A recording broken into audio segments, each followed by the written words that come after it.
पास में कुछ different book हो। देखिए लगभग लगभग चीजें सेम है, कुछ ज्यादा फर्क नहीं है, तो आप किसी भी बुक से पढ़ सकते हो। तो हाँ, ये बहुत अच्छा लिखा रेखा जी ने कि स्कूल टाइम में भी हम लोग एक स्पेशल डे होता था जिसमें शिक्षक दिवस बनाते थे और वहां हमें खुद को शिक्षक बनने का मौका मिलता था। मतलब हमारे टीचर्स हमें पढ़ाया नहीं करते थे, हम ही जो है क्लास लेते थे सबका, जैसे कि किसी का कोई फेवरेट सब्जेक्ट होता था। जैसे कि मैंने 10th क्लास तक जब तक पढ़ा, 6th क्लास से लेकर 10th क्लास तक मैं हर साल शिक्षक बनता था और मैथ्स पढ़ाता था। मुझे बड़ा मजा आता था मैथ्स पढ़ाने में। और जब मैं 10th क्लास में पढ़ता था, जब 10th क्लास वाले गुरु का आशीर्वाद था, मेरे जो गुरु थे विश सर गुरु थे, वो एक्चुअली में एक पुलिसमैन थे और कोचिंग भी पढ़ाते थे। 3 घंटे की कोचिंग पढ़ाते थे और उन्होंने मुझे अगस्त सॉरी मई और जून में जो मैथ्स पढ़ाया। मेरे साथ में और बहुत सारे बच्चे पढ़े थे, तो मैंने उनसे मई जून और जुलाई 3 महीने जो है मैथ्स की तैयारी करी, मतलब मैथ पढ़ा, गणित पढ़ा। और उसके बाद में अगस्त से मैंने गणित पढ़ाना शुरू कर दिया था और उनका आशीर्वाद था कि मैं बहुत अच्छे से गणित पढ़ाता था। लोग गणित को जो है किताब में लिख लिख के पढ़ाते थे, लेकिन उनका मेरे गुरु का आशीर्वाद था विश सर का कि जो है मैं मौखिक पढ़ाता था कि पेज नंबर जो है 82 पे 5.2 मैं हिंदी मीडियम से पढ़ा हूं, तो 5.2 प्रश्नावली है जिसमें जो है एक सोने का आयतन निकालने के लिए बोला गया है, उसका आंसर 580 आएगा, 80 आएगा। तो इतना मुझे जो है पूरा रट गया था। जब मैं 10th क्लास का मैथ्स करने के लिए, मेरा जो टीचर है मैथ्स क्लास में जो मुझे स्कूल में पढ़ाते थे, जब उन्होंने कहा कि यार तू मैथ्स बहुत फास्ट है, कितनी देर में कर सकता है तू 10th का पूरा मैथ्स। मैंने कहा सर एक दिन बैठ जाते हैं क्लास में, आप क्वेश्चन बोलो मैं आंसर लिखता हूँ। तो हमारी पूरी रेखा चली थी, मतलब पूरा टाइम चला था, हम काफी दोस्त थे उसमें। तो हमने 6 घंटे और कुछ मिनट में पूरा मैथ्स कंप्लीट कर दिया था। मतलब सारे आंसर लिख दिए थे, सर उधर से क्वेश्चन कर रहे थे और हम लोगों ने आंसर लिख दिए थे, सारे के सारे आंसर लिख दिए थे। तो वो मैंने बचपन में सीखा था, जो मैं आपको आज सिखा रहा हूँ कि किसी भी बुक को पढ़ने से पहले उसको स्कैन किया जाता है, फिर उसकी स्टडी की जाती है, फिर उसको शेयर किया जाता है। और एक चीज मैं और आपको बता दूं 10th क्लास की, कि मेरे उस समय में मतलब गणित में पास होना बहुत बड़ी बात होती थी। 1998 में जब मैंने गणित का पेपर दिया था, उस समय गणित में पास होना बड़ी बात होती थी। जो क्लास में सारे बच्चे बैठते थे, जैसे आप एग्जाम देने गए तो सारे बच्चे गणित में पास नहीं होते थे, लेकिन मैं जिस रूम में बैठा था उसके सारे बच्चे पास हुए और सबको 90 से ज्यादा नंबर आए। मतलब मेरा गणित करने की स्पीड इतनी ज्यादा थी कि मैंने मेरा पेपर मुश्किल से 15 से 18 मिनट में पूरा खत्म कर दिया था। उसके बाद में कितने लोगों की कॉपी लेके लिख दिया था, दूसरे लोगों की कॉपी लेके भी मैंने लिख दिया था, तो सबको 90 से ज्यादा नंबर आए थे। तो हरि की कृपा होती है, प्रभु की कृपा होती है। तो मैं आपको तीनों फार्मूले बताना चाहता हूँ जिनका मैं यूज करता हूँ, मेरी पर्सनल लाइफ में यूज करता हूँ। ओंकार नाथ जी क्लास स्टार्ट करें अभी रुके? अब बता दीजिए मुझे।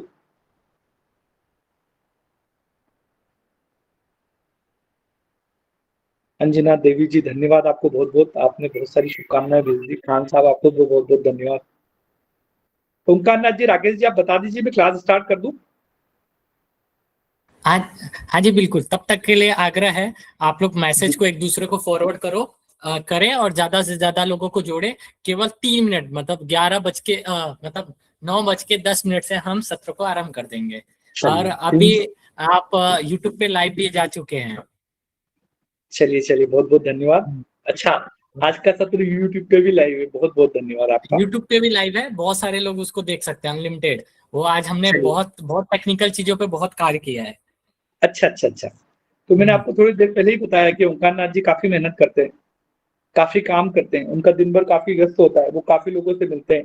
और आप यकीन मानिएगा कि कई बार ऐसा होता है कि मेरे पास तो बहुत अच्छा मतलब नॉलेज है, जैसे बहुत सारे मेरे मित्र हैं जिनके पास नॉलेज है, लेकिन उनको नॉलेज को शेयर करने के लिए उनको बहुत परेशानी आती है, तो उनकी तैयारी भी करवाते हैं, नए लोगों की तैयारी भी करवाते हैं।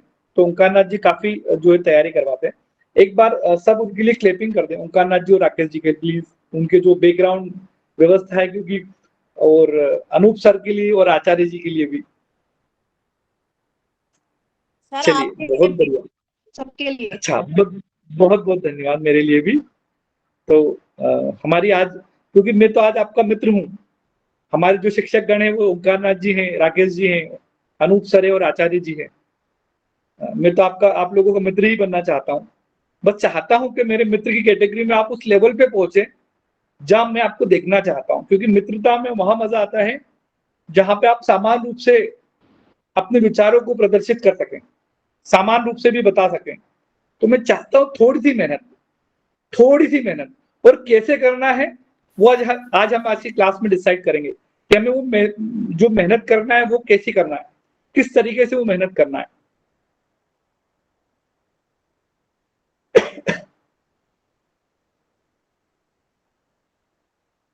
वो मेहनत हमें कैसे करना है और किस तरीके से करना है ना, आज हम आज की क्लास में सीखेंगे।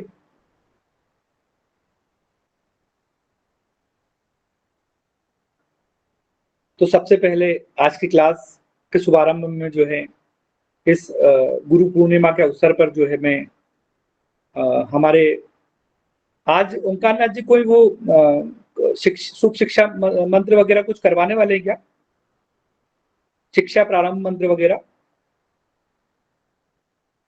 वो आपको ही कराना पड़ेगा, मैं खाली 1 मिनट में तैयार हो गया हूँ। नहीं, आपको करवाना पड़ेगा शिक्षा प्रारंभ मंत्र। नहीं, वो तो आपको ही कराना पड़ेगा, या तो हमारे में से बहुत सारे शिक्षक हैं उनको ही अवसर देते हैं। हाँ, पहले वो बिल्कुल करा लें, उनको, ठीक है, पहले वो बिल्कुल करा लें, फिर हम आगे बढ़ते हैं। करिए, आप किसी को अवसर दीजिए और वो शिक्षा कौन प्रारंभ है मंत्र जो की बात जो करें। जो इसको आरंभ कर सकते हैं? ऐसे कौन है जो केवल हैंड राइज करें और उनको अवसर देते हैं हम।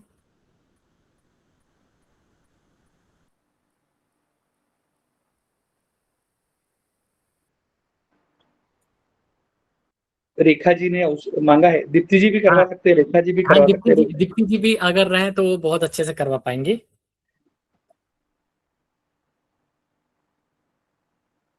हम्म।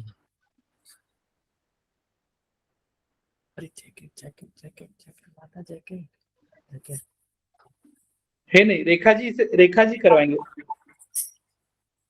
इनको अनम्यूट करिए।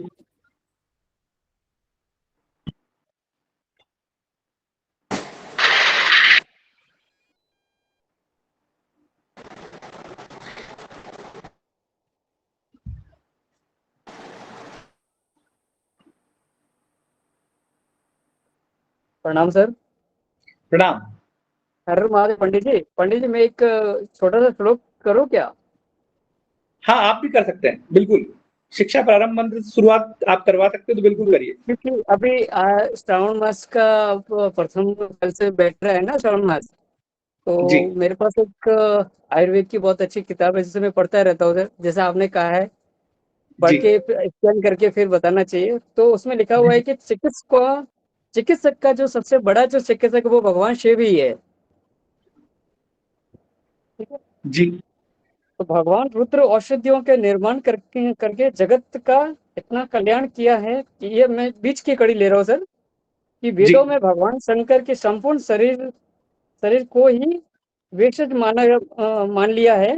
कहा जाता है कि याते रुद्र शिवा तनु शिवा विश्वस्य भेषजी शिवा रुद्रस्य भेषजी तया नोड उड़न जीवस्य।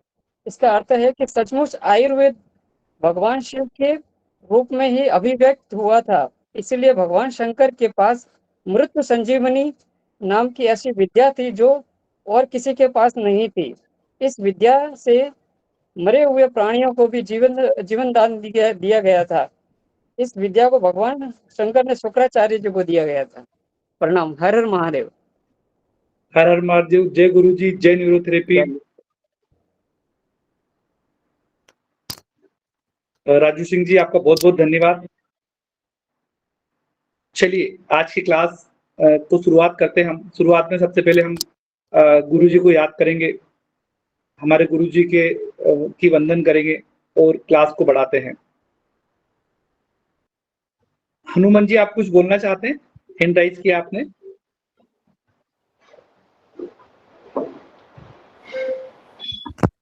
हनुमान जी को एक वो अनम्यूट कर दीजिए जी। गुरु ब्रह्मा गुरुर्विष्णु गुरुर्देवो महेश्वर गुरुर् साक्षात् परब्रह्म तस्मै श्री गुरुवे नमः। मैं गुरुओं को गुरु पूर्णिमा के दिन प्रणाम करता हूँ और इसी तरह से अपना आशीर्वाद हम जैसे नए लोगों पर बनाए रखें, जिससे हम भी अपने जीवन में आगे बढ़ते रहें। और अरविंद पाटीदार सर, आपसे इसी तरह से उम्मीद रहेगी कि जीवन भर हमारा मार्गदर्शन करते रहें और नई नई चीजें बताते रहेंगे। और जीवन, सबसे बड़ी बात यह है कि जीवन जीने की कला जो आप बताते हैं वो अपने आप में अतुलनीय है, उसकी कोई तुलना नहीं की जा सकती है। ऐसे गुरु पा करके हम लोग बहुत भाग्यशाली अपने आप को महसूस कर रहे हैं। किसी ने कहा भी है ना कि गुरु गोविंद दो खड़े काकेला गौ पाए, बलिहारी गुरु आपने जीवन दियो बताए, कबीरा जीवन दियो बताए। तो गुरु की महिमा तो वैसे भी सभी महापुरुषों ने किया है। और हम हमारे हिंदू धर्म में तो हमारे घर घर में जो है आज के दिन सभी जो गुरु मंत्र लेते हैं, विद्यालय में गुरु पूर्णिमा के दिन विशेष उत्सव होता है। तो हमारे हिंदू धर्म में गुरु की महानता, गुरु का स्थान कभी कभी देवों से और भगवान से भी ऊपर बताया गया है। तो हम अपने आप को तो बहुत ही भाग्यशाली महसूस कर रहे हैं कि हमारे गुरु के रूप में हमारे इतने शिक्षक यहाँ पर हैं।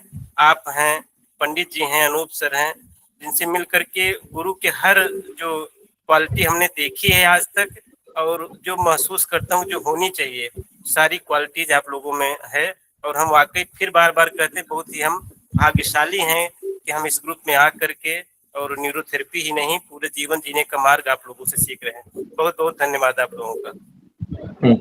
जी बहुत बहुत धन्यवाद। अब मैं 2 शब्द रखने से पहले 4 शब्द और रख देता हूँ। सबसे पहला आग्रह है, आप लोग इस संदेश को भेजिए, मतलब जो आज का लिंक है, और अधिक से अधिक लोगों को जोड़ने के लिए प्रेरित करिए। ग्रुप में मैसेज डालेंगे, बहुत सारे लोग जुड़ेंगे।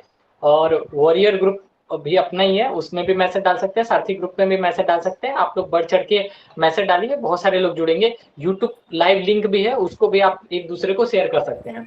चलिए अब हम आरंभ करते हैं। युग पुरुष धन्वंतरी स्वरूप परम पूज्य गुरु जी की जय। जय। सहारनपुर की पावन धरती से, सहारनपुर की पावन धरती से जो आए हैं, सेवा का मान शक्ति टीवी के माध्यम से पाया उन्होंने गुरु जी का ज्ञान। क्योंकि एक माध्यम बना, शक्ति टीवी एक माध्यम बना था। म्यूट हो गए आप, ओंकारनाथ जी, म्यूट हो गए आप, आपकी आवाज चली गई।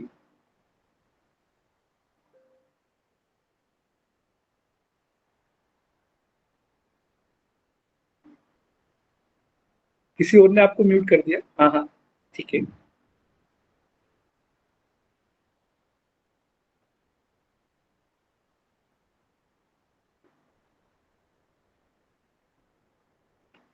कोई बात नहीं, मैं शुरू, शायद आपकी आवाज नहीं आ पा रही किसी कारण से। आप पंडित जी आप म्यूट है, पंडित जी म्यूट है, म्यूट। अभी हो गया, अभी वो हम टेक्निकली म्यूट हो गए थे। सहारनपुर की पावन धरती से जो लाए हैं सेवा का मान, शक्ति टीवी के माध्यम से पाया जिन्होंने गुरु का ज्ञान।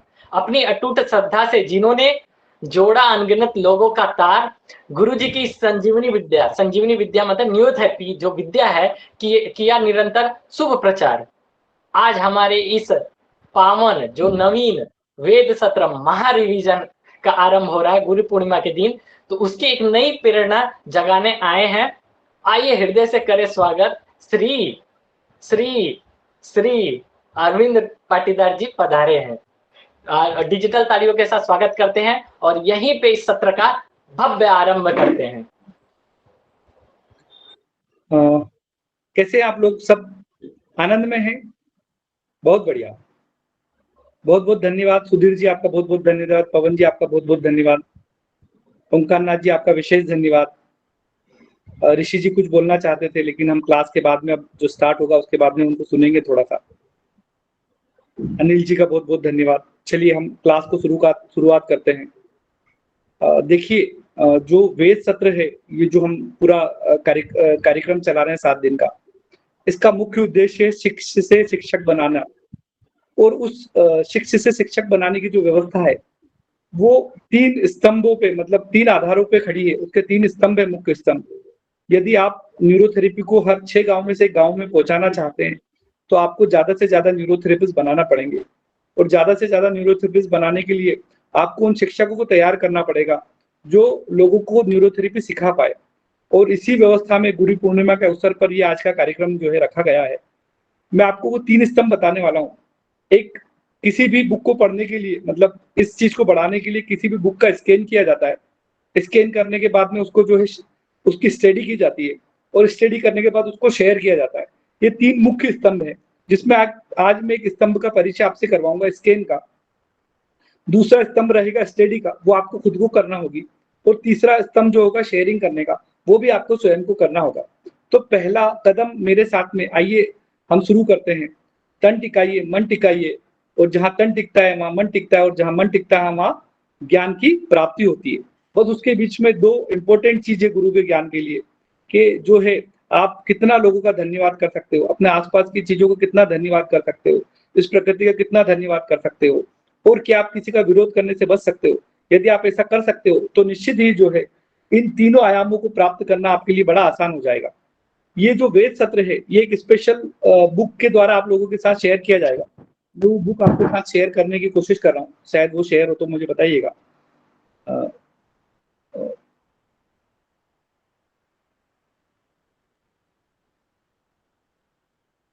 मेरी स्क्रीन शेयर हो रही है आप लोगों के साथ में?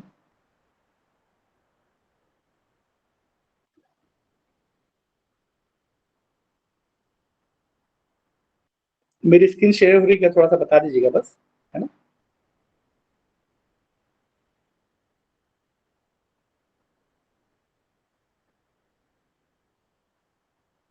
चलिए, तो ये बुक भी शेयर हो गई। बुक शेयर हो गई, थोड़ा बता दीजिएगा। ओंकारनाथ जी, बुक शेयर हो गई? जी बिल्कुल।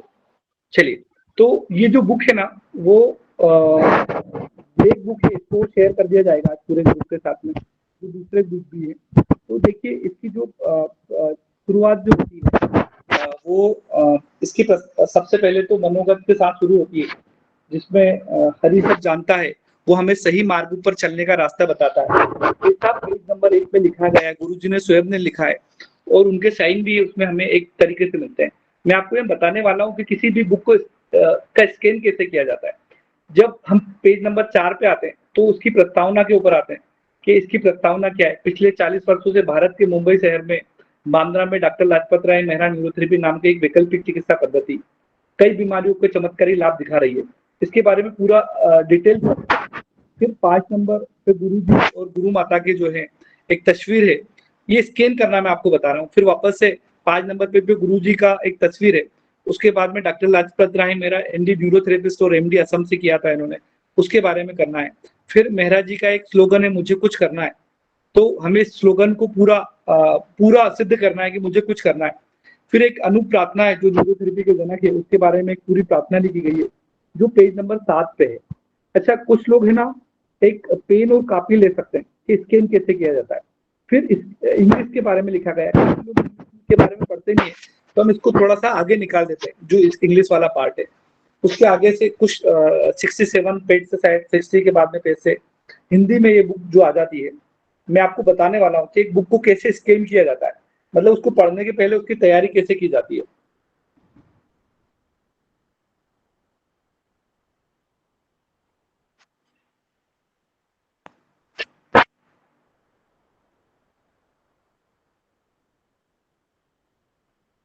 मैं आपको इसका हिंदी वाला जो पार्ट है वहां से शुरू करूंगा। इसको स्कैन कैसे करना है, हमने शुरू के कुछ चीजें पेज नंबर 4 तक 7 तक से इसका वो किया। फिर हम डायरेक्ट आ जाते हैं पेज नंबर 33 पर।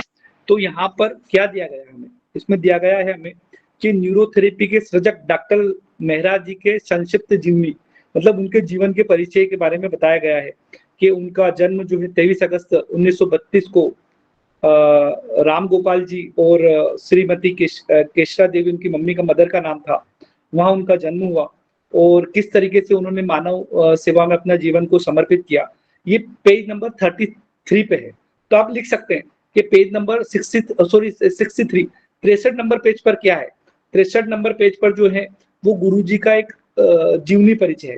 देखिए, हम जिस गुरु के बारे में जिसको जानना चाहते हैं, जिसको आगे बढ़ाना चाहते हैं, उसके बारे में हमें थोड़ा सा परिचय होना बहुत जरूरी है। यदि उनका परिचय हम जानते हैं और उनके कार्यों को हम जानते हैं, तो हम उस शिक्षा को बहुत आसानी से सीख पाएंगे। तो यहाँ पर हमारा पेज नंबर 64 भी पूरा होता है। यहाँ पर भी गुरुजी के बारे में ही बताया गया है। हमारा स्कैन चल रहा है यहाँ पर कि हम एक बुक को स्कैन कैसे करते हैं। हम पेज नंबर 65 पे भी आते हैं। तो यही जो गुरुजी की सन 1994 में 1994 में सूर्यामल नाम में जो आश्रम तैयार हुआ, वो किस तरीके से तैयार हुआ उसके बारे में डिटेल दी गई है। वो 65 नंबर पेज पे दिया गया है। वो 65 नंबर पेज पे दिया गया है कि कितने न्यूरोथेरेपिस्ट सेंटर पूरे भारत में चल रहे हैं। यहाँ पर 800 सेंटर उस समय में लिखे गए थे, लेकिन अब उससे कहीं ज्यादा सेंटर जो है पूरे भारतवर्ष में चल रहे हैं और दूसरे देशों में भी चल रहे हैं। लेकिन एक छोटा सा ये परिचय जो 66 नंबर पेज पे दिया गया है, उसके बाद में सबसे इंपॉर्टेंट जो चीज दी गई है वो 66 पेज पे दी गई है कि डॉक्टर मेहरा का मिशन क्या है। मतलब वो उनका मिशन क्या था पूरा। तो उनका मिशन में सबसे मुख्य तो था ग्रामीण क्षेत्रों में एलिमेंट्री की जागरूकता के लिए निःशुल्क स्वास्थ्य शिविर का आयोजन करना। ये उनकी बहुत इंपॉर्टेंट भावना थी और हर 6 गांव में से एक जगह उनका जो है न्यूरोथेरेपी सेंटर हो, ऐसी उनकी एक मिशन था उनका। तो हम जिस विधा से जुड़ रहे हैं, जिस गुरु से जुड़ रहे हैं, उनके मिशन के बारे में जरूर हमें जानना चाहिए और उसके मिशन को जानने के लिए हमें पेज नंबर 66 का अध्ययन करना पड़ेगा। बहुत अच्छे से अध्ययन करना पड़ेगा। इसमें बहुत अच्छी चीज दी गई है कि 82 वर्ष के चिर युवा डॉक्टर मेहरा जी सुबह 5:30 बजे से रात 9:30 बजे तक लगभग 16 घंटे लगातार काम करते थे। 16 घंटे लगातार काम करते थे, तब जाके इतने सारे न्यूरोथेरेपिस्ट तैयार हुए। मतलब उन्होंने काफी जो स्टडी करी, तब जाके इतने सारे सेंटर तैयार करे। उनकी विशेष बुक थी गाइटन की बुक, वो बहुत पढ़ते थे। तो आप लोग भी गाइटन की बुक पढ़ सकते हो। उन्होंने गाइटन को बहुत छोटे से रूप में हमें वेद के रूप में दे दिया है। तो सबसे पहले आप वेद पढ़िए, उसके बाद गाइटन पढ़िए। फिर डॉक्टर लाजपत राय मेहरा न्यूरोथेरेपी निम्न किस रोगों पर कारगर पाया गया है, मतलब कहाँ कहाँ पर उसको कारगर पाया गया है, ये हमें पेज नंबर 65 पे देखने को मिलता है। जो पेज नंबर 65 है हमारा, एक्चुअली में गूगल शायद एक नंबर पेज आगे पीछे बता रहा है, तो आप लिख लीजिएगा। 65 पेज पे जो है हमें ये बताया गया है कि हम किन किन रोगों में बहुत स्पेशल ट्रीटमेंट होता है। तो यहाँ हमें सर्दी है, एलर्जी है, जुकाम है, मानसिक विकार है, स्लिप डिस्क है, साइटिका है, त्वचा के रोग है, बड़े बड़े रोग भी है, मस्कुलर डायस्ट्रोफी भी है, रेक्टम प्रोलेप्स भी है, मासिक धर्म संबंधी विकार भी है। देखिए, जो न्यूरोथेरेपिस्ट होता है ना, वो मस्कुलर डायस्ट्रोफी को जानता है, वो मल्टीपल स्क्लेरोसिस को जानता है, वो कई ऐसी बीमारियों को जानता है जो लोग नहीं जानते। वो गिलन-बार सिंड्रोम को जानता है ना, वो जो है कई ऐसी बीमारियों के नाम जानता है। जब आप अपने करियर में बड़ी बड़ी बीमारियों की चर्चा करते हो बड़े बड़े डॉक्टर के साथ में, तो आपका कद वैसे ही बढ़ जाता है। मतलब मैंने अपने शुरुआत करियर में देखा था कि अच्छे अच्छे डॉक्टर भी इन बीमारियों को जानते ही नहीं है, जबकि एक न्यूरोथेरेपिस्ट बहुत आसानी से, मतलब मैं देखता हूँ कि जिन लोगों को मैंने पढ़ाया है पिछले 5-6 सालों में, वो अपने जीवन के पहले या दूसरे साल में लोगों को देख के पहचानने लग गए थे कि इनको MND है, मोटर न्यूरॉन डिसऑर्डर है। जब उन्होंने एक बड़े न्यूरोलॉजिस्ट के पास में उनको रेफर किया और कहा कि यार आप कंफर्म करा के आइए कि आपको क्या मोटर न्यूरॉन डिसऑर्डर की शुरुआत है, तो वो न्यूरोलॉजिस्ट आश्चर्य कर गया कि यार गजब हुआ कि एक छोटा सा कोई थेरेपिस्ट है, वो इस लेवल पर जाके अर्ली स्टेज पर किसी पेशेंट को डायग्नोसिस कर पा रहा है कि वो मोटर न्यूरॉन डिसऑर्डर का पेशेंट है। तो एक न्यूरोथेरेपिस्ट ही ऐसा कर सकता है, बाकी कोई कुछ ऐसा कर नहीं सकता है। तो ये एक सबसे बढ़िया बात है।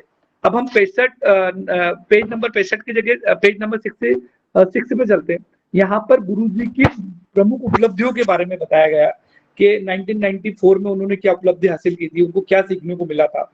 फिर 1948 में उन्होंने क्या सीखा, 71 में क्या सीखा, 86 में क्या सीखा, 92 में क्या क्या हुआ, 94 में क्या हुआ, 99 में क्या हुआ। तो ये सारा जो है पेज नंबर 66 के बाद में दिया गया है। पेज नंबर 67 में 15 नवंबर से 15 दिसंबर के बीच में क्या हुआ, किस तरीके से जो ऑस्ट्रेलिया के गणमान्य व्यक्तियों के द्वारा किस तरीके से नेतृत्व में 1 महीने की न्यूरोथेरेपी कार्यशाला वहां चली, उसका जो है शिविर लगाया गया। इससे हमें कॉन्फिडेंस पैदा होता है कि यार ऑस्ट्रेलिया में भी हमारा शिविर लगा था, तो ये हमें कॉन्फिडेंस देता है। तो इसकी स्टडी आपको करना है, इसके बारे में थोड़ा सा करना है। अब 68 नंबर पेज पे आते हैं तो 2004, 2005, 2006, 2007, 2008, 2009, 2009 में क्या हुआ था, 68 नंबर पेज में हमें पढ़ने को मिलता है। फिर 2010 में, 2011, 2013 में, ये आपको लिख भी सकते हैं कि हमें क्या मिलता है 69 पेज पे। फिर 70 नंबर पेज पे आते हैं हम लोग, तो एक नई चीज हमें देखने को मिलती है, वो मिलती है एलिमेंट्री की कुछ चिकित्सा शिविरों की सूची, मतलब कहाँ कहाँ पर चिकित्सा शिविर लगाए गए पहले के जमाने में। पता मैं भोपाल में न्यूरोथेरेपी सेंटर चलाता हूँ, लेकिन मुझे बहुत बाद में मालूम पड़ा कि भोपाल में भी न्यूरोथेरेपी सेंटर था और बहुत अच्छा, सॉरी, भोपाल में भी एक बहुत अच्छा कैंप लगा था और बहुत शानदार कैंप लगा था। फिर मुझे किसी ने उसकी वीडियो भेजी, तब मुझे पता लगा। तो आप पता लगा सकते हो कि कहाँ कहाँ पर जो है गुरु जी ने बहुत अच्छे अच्छे जो है शिविर लगाए।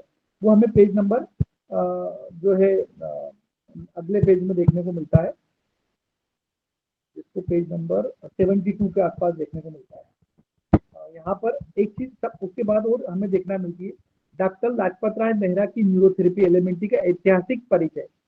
मतलब यहाँ न्यूरोथेरेपी के परिचय के बारे में बताया गया है कि किस तरीके से न्यूरोथेरेपी की शुरुआत हुई, किस तरीके गुरुजी को ये ज्ञान प्राप्त हुआ, कहाँ से इस बीमारी की शुरुआत, मतलब इस चिकित्सा पद्धति की शुरुआत हुई, वो सारा का सारा जो है इस विषय में बताया गया है। हम वापस से चर्चा कर रहे हैं उन 3 स्तंभ की। जो पहला स्तंभ है स्कैन करना, तो हम किसी बुक को स्कैन करना सीख रहे हैं कि जब हम किसी बुक को पढ़ते हैं उसको स्कैन कैसे करते हैं। तो यहाँ पर उसको स्कैन कर रहे हैं कि हम लोग स्कैन क्या कर रहे हैं। तो यहाँ पर फिर एलिमेंट्री का संक्षिप्त परिचय बताया गया है, इसका परिचय कैसा गया गया है। इस तरीके से ये पूरा परिचय हमें पेज नंबर 72 में देखने को मिलता है।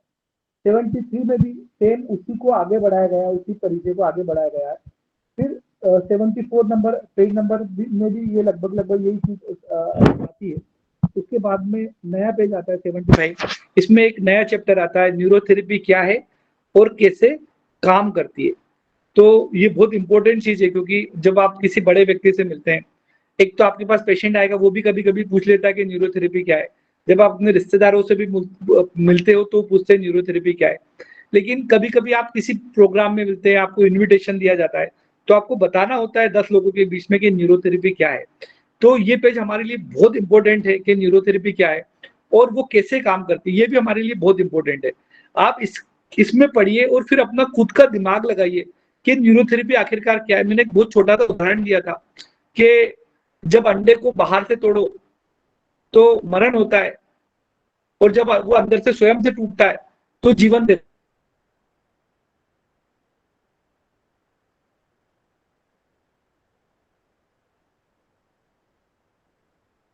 हेल्प करते हैं। तो पेशेंटों को अपने क्लिनिक में बहुत सारे उदाहरण देना होते हैं। जब सामाजिक लोगों के साथ में आप रहते हैं तो उनको उदाहरण देना होते हैं कि न्यूरोथेरेपी क्या है और वो कैसे काम करती है। तो इसके बारे में आपको जानने के लिए इन बुक्स के जो है इस पेज नंबर को पढ़ना पड़ेगा, 76 नंबर वाले पेज को पढ़ना पड़ेगा कि आखिरकार ये किस तरीके से काम करती है ना। फिर हम इसका परिचय दिया गया, इसके बारे में बहुत सारे उदाहरण दिए हैं। जो अपने पेशेंट से 79 की तरफ पढ़ते हैं तो एलिमेंट्री के कुछ सामान्य प्रश्न उत्तर आते हैं। उस प्रश्न उत्तर में एक तो मेन प्रश्न है कि न्यूरोथेरेपी क्या है। हमने पहले भी सीखा है, लेकिन यहाँ छोटा सा वापस से बताया गया है कि न्यूरोथेरेपी क्या है। फिर एलिमेंट्री का पूरा नाम क्या है, इस पेज में हमें ये बताया गया है। फिर इस थेरेपी की खासियत क्या है, उसके बारे में हमें बताया गया है। इसमें देखो बहुत छोटा सा खासियत के बारे में बताया गया है, लेकिन न्यूरोथेरेपी की बहुत खासियत है जो आप अपने जीवन में जब अच्छा न्यूरोथेरेपिस्ट बनोगे तो आपको सीखने को मिलेगा। ये पेज नंबर 80 में हमें जो बताया गया है। फिर हमें पेशेंट के साथ में पेशेंट को इन पेजों में हमें और भी कुछ चीजें दी गई है। एलिमेंट्री उपचार के दौरान किन किन चीजों का परहेज करना चाहिए, है ना, क्या क्या चीजें नहीं खाना चाहिए, ये हमें पेज नंबर 80 में देखने को मिलता है ना। और इसका डिटेल नॉलेज जो है एक तरीके से हमें पेज नंबर 81 में देखने को मिलता है कि हमें भोजन लेने के उपचार में कितना अंतर रहना चाहिए। इसका एक छोटा सा परिचय हमें जो है पेज नंबर 82 में मिलता है ना। उसके बाद में जब हम 83 पेज में आते हैं तो भी इसके बारे में हमें परिचय मिलता है।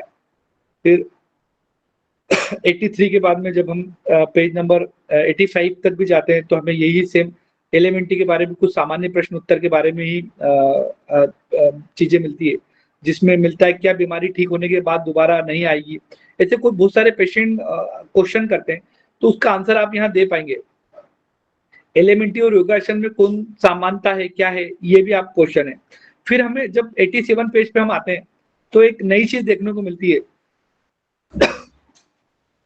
वो चीज है एलिमेंट्री चिकित्सा संबंधित विशेष प्रश्न उत्तर, मतलब कुछ अलग से प्रश्न उत्तर है जिसमें एलोपैथिक मेडिकल साइंस क्या होता है, वो किस तरीके से काम करता है और वो बीमारी को आने के मेन किस किस कारण मानता है। जैसे एलोपैथिक मेडिकल साइंस इन्फेक्शन, पोषण तत्वों में कमी, डिजनरेशन, वेस्टिंग ऑफ टिश्यू, जन्मजात बीमारियां ये मानता है। आयुर्वेदिक वात पित्त कफ मानता है। होम्योपैथिक सोरा सिफिलिस साइकोसिस मानता है। बायोकेमिक में 12 साल तो होती है, इनकी कमी हो जाती है तो इंसान बीमार होता है। नेचुरोथेरेपिस्ट जो होता है वो बोलता है कि हमारे शरीर में कोई टॉक्सिन या हमारा वाइटल फोर्स, जीवनी शक्ति कम हो जाती है, उसके कारण से हम बीमार होते हैं। तो ये नेचुरोपैथी बोलती है। न्यूरोथेरेपी क्या बोलती है, वो इसके बारे में बताया गया है कि न्यूरोथेरेपी मेन बोलती है कि आप अपने डाइजेस्टिव सिस्टम को ठीक कर लो, एसिड एल्कली के बैलेंस को मैनेज कर लो, विटामिन का एब्जॉर्प्शन ठीक हो जाएगा तो एक पेशेंट ठीक हो जाएगा, दोनों किडनी काम करेगी, ग्रंथि अपने आप सबसे, या तो कोई ग्रंथि कम काम करती है, ज्यादा काम करती है तो इंसान बीमार होता है। ये सब पूरा डिटेल जो है इस बुक्स में क्या दिया गया है। फिर यूडीएफ क्या होता है और यूडीएफ को कैसे ठीक किया जाता है, और इसके बारे में संपूर्ण नॉलेज आपको 88 पेज नंबर में देखने को मिलेगा। हम बुक को स्कैन कर रहे हैं, स्कैन करने के बाद हम स्टडी करते हैं और स्टडी करने के बाद हम शेयर करते हैं। जब इन तीनों स्तंभों को हम पूरा कर लेते हैं तो हम बहुत अच्छे न्यूरोथेरेपिस्ट बन पाते हैं। तो मैं बहुत आपको स्पीड में जो है स्कैन करवा रहा हूँ बुक का, कि बुक के अंदर क्या क्या है ना। फिर न्यूरोथेरेपी क्या है, किस तरीके से उसको दिया जाता है, ये इसके बारे में सारा दिया गया है। फिर न्यूरोथेरेपी की मुख्य मान्यताएं बताई गई है, बहुत जरूरी है। देखिए मेरा जो शुरुआत करियर था ना, जब मैं पेशेंट से मिलता था ना तो मुझसे लोग सबसे ज्यादा आकर्षित होते थे, क्योंकि मैं सबसे ज्यादा उनको समझाता था स्वस्थ जीवन जीने के नियम और न्यूरोथेरेपी की मान्यताओं के बारे में। मेरा प्रोग्राम हुआ था सन 2011 में नलखेड़ा, एक छोटे से शहर के अंदर। वहां पे मेरा एक लेक्चर ही था, मतलब वहां कैंप में हमें पेशेंट को थेरेपी नहीं देना थी, केवल हमें स्वास्थ्य के बारे में बताना था। तो हमने वहां कुछ नहीं बताया था। मैंने सन 2010 में मैं पास आउट हूँ और सन 2011 में ही मेरा नलखेड़ा में प्रोग्राम हुआ था, वहीं से मेरे न्यूरोथेरेपी करियर की शुरुआत हुई। तो वहां मैंने कुछ नहीं बताया था, केवल न्यूरोथेरेपी की मान्यताएं बताई थी और स्वस्थ जीवन जीने के नियम बताए थे, और वो इतने पसंद आए लोगों को। सबसे ज्यादा पसंद किया लोगों ने, बताया कि यार आप सबसे अच्छे डॉक्टर हो, मतलब आप बहुत अच्छे हैं कि आप लोगों को स्वस्थ जीवन जीने के नियम भी सिखाते हो, कोई डॉक्टर दूसरा नहीं सिखाता है। जब हम जाते हैं किसी डॉक्टर के पास में बीमारी का इलाज कराने, तो वो बीमारी का इलाज कर देते, लेकिन वो स्वस्थ जीवन जीने के नियम कभी नहीं बताते। आप बहुत अच्छे थेरेपिस्ट हो जो स्वस्थ जीवन जीने के नियम बताते हो, और आप बताते हो कि आपकी न्यूरोथेरेपी की मान्यता है क्या। मान्यता है मतलब हमें बताना होती है कि एक इंसान बीमार क्यों होता है, उसकी नाभिक अपसेट होती है, उसके राइट किडनी और लेफ्ट किडनी सही से काम नहीं करती है, उसके राइट ओवरी या लेफ्ट ओवरी अलग अलग तरीके से काम करती है, या किसी ग्लैंड सही है ज्यादा काम करती है, तो कम काम करती है, ज्यादा काम करती है। तो इसके लिए हमें न्यूरोथेरेपी की मान्यताओं को पढ़ना होता है और स्वस्थ जीवन जीने के बारे में पढ़ना होता है। जब हम इनके बारे में पढ़ लेते हैं तो हमारे पेशेंट को हम बहुत अच्छे से समझा सकते हैं, वो आपसे जो है जुड़ पाता है। तो ये आपके लिए बहुत जरूरी, जो पेज नंबर 90 में आपको दिया गया है, 90 नंबर पेज में आपको दिया गया है ना। इसमें बताया गया है इन पेजों में हमें कि 91 पेज में कि लेफ्ट किडनी कितने % एसिड फिल्टर करती है और कितने % एल्कली फिल्टर करती है, राइट ओवरी कितने % प्रोजेस्टेरोन फिल्टर करती है और कितने % एस्ट्रोजन फिल्टर करती है। एड्रिनल मेडुला का जो लेफ्ट वाला पार्ट है और राइट वाला पार्ट है वो कितने % नॉन हेपरिन और एपिनेफ्रिन और नॉन एपिनेफ्रिन बनाती है। ये हमें जो है एड्रिनल मेडुला और एड्रिनल लेफ्ट मेडुला और राइट मेडुला के बारे में पढ़ना है, तो हमें 91 नंबर पेज के बारे में पढ़ना होगा।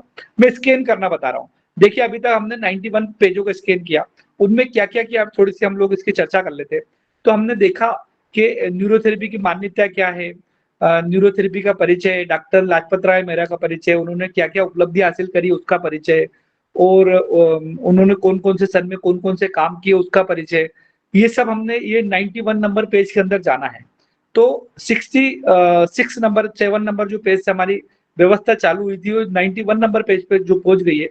तो इनके बारे में हम अध्ययन करना चाहते हैं, जो चीजें मैंने आपको बताई है, तो हमें इन चीजों के बीच के पन्ने जो है वो पलटना पड़ेंगे। लेकिन सबसे पहले हम स्कैन कर रहे थे और स्कैन वाली व्यवस्था में चल रहे थे, है ना। तो ये हमने लोगों ने यहाँ पर पढ़ी। अब हमने 92 नंबर पेज पे भी वही सारी चीज दी गई है। जब हम आते हैं 93 नंबर पेज पे तो वो जाती है। फिर हम आते हैं 94 नंबर पेज पे, जहाँ पर हमें स्वस्थ जीवन जीने के नियमों के बारे में बताया। ये बहुत इंपॉर्टेंट है न्यूरोथेरेपिस्ट के लिए कि आप अपने पेशेंट को बताएं। आप अपने पेशेंट को जब स्वस्थ जीवन के नियम बताएंगे ना, एक तो आप अपने क्लिनिक पे पूरा लिख के रख दे कि न्यूरोथेरेपी के नियम क्या क्या होते हैं। लेकिन जैसे आपके पास एक पेशेंट आया और आपके पास पेशेंट शुरुआत करियर है आपका और आपके पास समय है, तो आप उसको स्वस्थ जीवन के सामान्य नियमों के बारे में भी बताइए। जब आप स्वस्थ जीवन के सामान्य नियमों के बारे में बताते हैं तो जो है उससे वो काफी प्रभावित होता है और उसको काफी लाभ मिलता है। तो ये आप जरूर बताइएगा। तो इस नियमों में सबसे जो खाने पीने के नियमों के बारे में चर्चा की गई है कि किस तरीके से हमें खाना चाहिए, कौन कौन सा सीजनल फ्रूट खाना चाहिए, कौन सा नहीं खाना चाहिए। फिर हमें रात को सोने से पहले और सुबह उठने के पहले किन किन चीजों का ध्यान रखना चाहिए। हमें रात को 10:30 बजे सोना चाहिए, तो क्यों सोना चाहिए, वो आगे के जो हमारे पेज उसके ऊपर चर्चा की गई है। लेकिन ये बहुत इंपॉर्टेंट है। देखिए, ये जो एक विषय है ना, केवल रात को 10:30 बजे से पहले क्यों सोना चाहिए, ये बहुत एक इंपॉर्टेंट विषय है। यदि आप कोई पेशेंट आपके पास में आया किसी भी बीमारी का इलाज कराने, जैसे कोई हार्मोनल डिसऑर्डर है, और केवल आप उसको 10:30 बजे का नियम ही समझा देते हो ना, तो वो 35 और 40% पेशेंट ठीक हो जाता है। वो आपके ऊपर फेथ करने लगता है, वो आपके ऊपर बिलीव करने लगता है और आपसे लगातार थेरेपी लेने लगता है। तो ये बहुत गहरा साइंस है कि किस तरीके से ऑप्टिक नर्व काम करती है। हमारी ऑप्टिक नर्व का सीधा संबंध जो है हमारी पीनियल ग्लैंड के साथ होता है। जब हमारी ऑप्टिक ग्लैंड, मतलब जब हम आंखें खुली रखते हैं और हम उजाले में होते हैं, तो हमारी ऑप्टिक नर्व जो है वो क्रियाशील होती है, और जब हम आंखें बंद कर लेते हैं और अंधेरे में होते हैं, तो हमारी ऑप्टिक नर्व ही पीनियल ग्लैंड को सिग्नल पहुंचाती है कि भैया आराम से जो एक व्यक्ति वो सो गया है और अब अपने आप काम करिए। तो ऑप्टिक नर्व से किस तरीके से संबंध है, और रात को 10:30 बजे क्यों सोना जरूरी है। जैसे कि एक हमारी भारतीय समय के अनुसार हमारी पीनियल ग्लैंड जो 12:30 बजे से 1 बजे के बीच में काम करती है, और ये 10 मिनट के लिए ही काम करती है और गहरे नींद में काम करती है। तो गहरी नींद में जाने के लिए कम से कम 2 घंटे का समय लगता है। इसलिए गुरुजी बताते हैं कि 10:30 बजे ही सोना जरूरी है। हम यहाँ चर्चा कर रहे हैं 3 स्तंभों के बारे में। स्कैन करिए, स्टडी करिए और शेयर करिए। तो 94 पेज को हमने स्कैन किया। फिर उपचार के दौरान ध्यान रखने वाली आम बातें, वो यहाँ पर हमें कुछ पेज में दी गई है, जो ये आपको सारी के सारे सब ध्यान रखना है कि मेंसेस के समय में हमें जो है उपचार नहीं देना है, क्यों नहीं देना है, जो डिलीवरी पीरियड है उस समय भी हमें उपचार नहीं देना है, क्यों नहीं देना है, उस सब की चर्चा 96 पेज पे दी गई है। साथ में 96 पेज पे हमारे आदरणीय सर अनूप सर का एक पिक्चर भी है, और हमारे जो है अनूप सर के साथ में सूरत से जो है हमारे गुरुजी जो है जिन्होंने मुझे भी पढ़ाया है, उनका भी फोटो दिया गया है। साथ के साथ में और भी कुछ लोगों का पिक्चर दिया गया है, आप 96 नंबर पेज पे देख सकते हैं। फिर आरोग्य के लिए डॉक्टर लाजपत राय मेहरा के कुछ सुझाव, सोने उठने के नियम जो हमने अभी पढ़े थे, इसके बारे में उनकी डिटेल दी गई है, जो आप अपने पेशेंटों के साथ शेयर कर सकते हो और अपने आप को एक अच्छा स्टिलिश कर सकते हो, उनके सामने एक बहुत अच्छा बता सकते हो। ये गुरुजी की कुछ कहानियां, जैसे आपकी कहानियां नहीं है तो आप गुरुजी की कहानियां भी इन पेजों से पढ़ के सुना सकते हो। हमने भी शुरुआत करियर में इन पेजों से ही कहानियां पढ़ के लोगों को सुनाई थी कि न्यूरोथेरेपी किस तरीके से काम करती है। तो हमने यहाँ 98 पेज को जो है एक तरीके से वो कर लिया। अब यहाँ नहाने के नियम के बारे में बताया गया है 99 पेज में, है ना। उसके बाद में खाने के नियम के बारे में कुछ डिटेलिंग दी गई है। ये पेज नंबर 100 हमारे पूरे हुए। सेंचुरी हुई, एक बार सब लोग हमारी अच्छी सेंचुरी के लिए 100 नंबर पेज के लिए एक बार सब लोग जो है क्लैपिंग कर दें। फिर हम आगे बढ़ते हैं। स्कैन कर रहे हैं, हम लोग स्कैन कर रहे हैं, स्टडी करेंगे और स्टडी करने के बाद शेयर करेंगे। चलिए अब हम आ जाते हैं पेज नंबर 101 पर। तो 101 में भी वही चीज दी गई है सारी की सारी। आप इसका बहुत अच्छे से अध्ययन कीजिएगा कि हमें कौन से ऋतु में कौन सा फल खाना चाहिए और कौन सा फल नहीं खाना चाहिए, और क्यों खाना चाहिए, क्यों नहीं खाना चाहिए। जब आप ये सारी चीज अपने पेशेंट के साथ शेयर करते हैं ना, तो वो आपके पास दूसरे पेशेंट भेजता है और आपसे प्रभावित होता है। कुछ लोगों की शिकायत होती है कि सर हमारे पास कम पेशेंट है। जब वो इन बातों को शेयर करना सीख जाएंगे ना, तो उनके पेशेंट ऑटोमेटिक बढ़ जाएंगे। ये बहुत इंपॉर्टेंट चीज है जो लोग छोड़ देते हैं, लेकिन आपको इनका गहन अध्ययन करना है।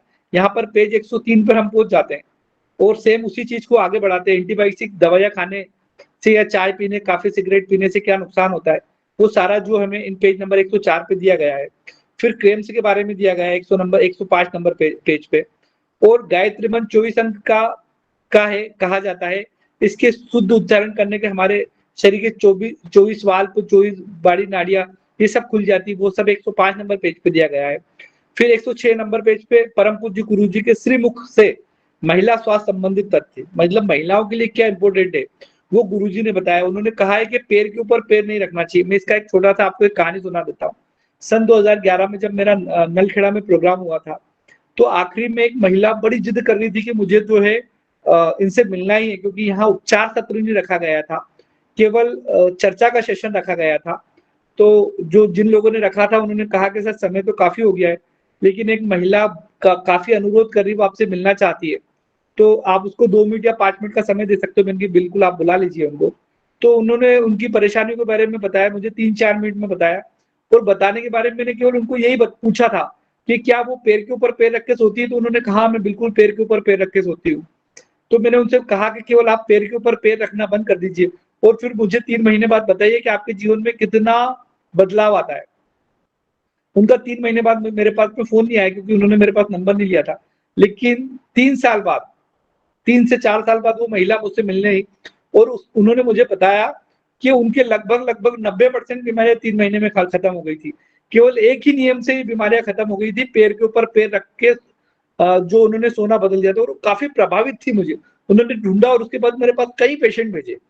तो ये छोटी छोटी बातें एक जीवन में, व्यक्ति के जीवन में बहुत बदलाव लाती है, जो हमें पेज नंबर 106 में देखने को मिलता है। यहाँ पर हम स्कैन कर रहे हैं कि एक बुक को स्कैन कैसे किया जाता है, उसके अंदर क्या क्या चीज होती है। हमने यहाँ पर देखा कि न्यूरोथेरेपी की मान्यताएं क्या क्या होती है।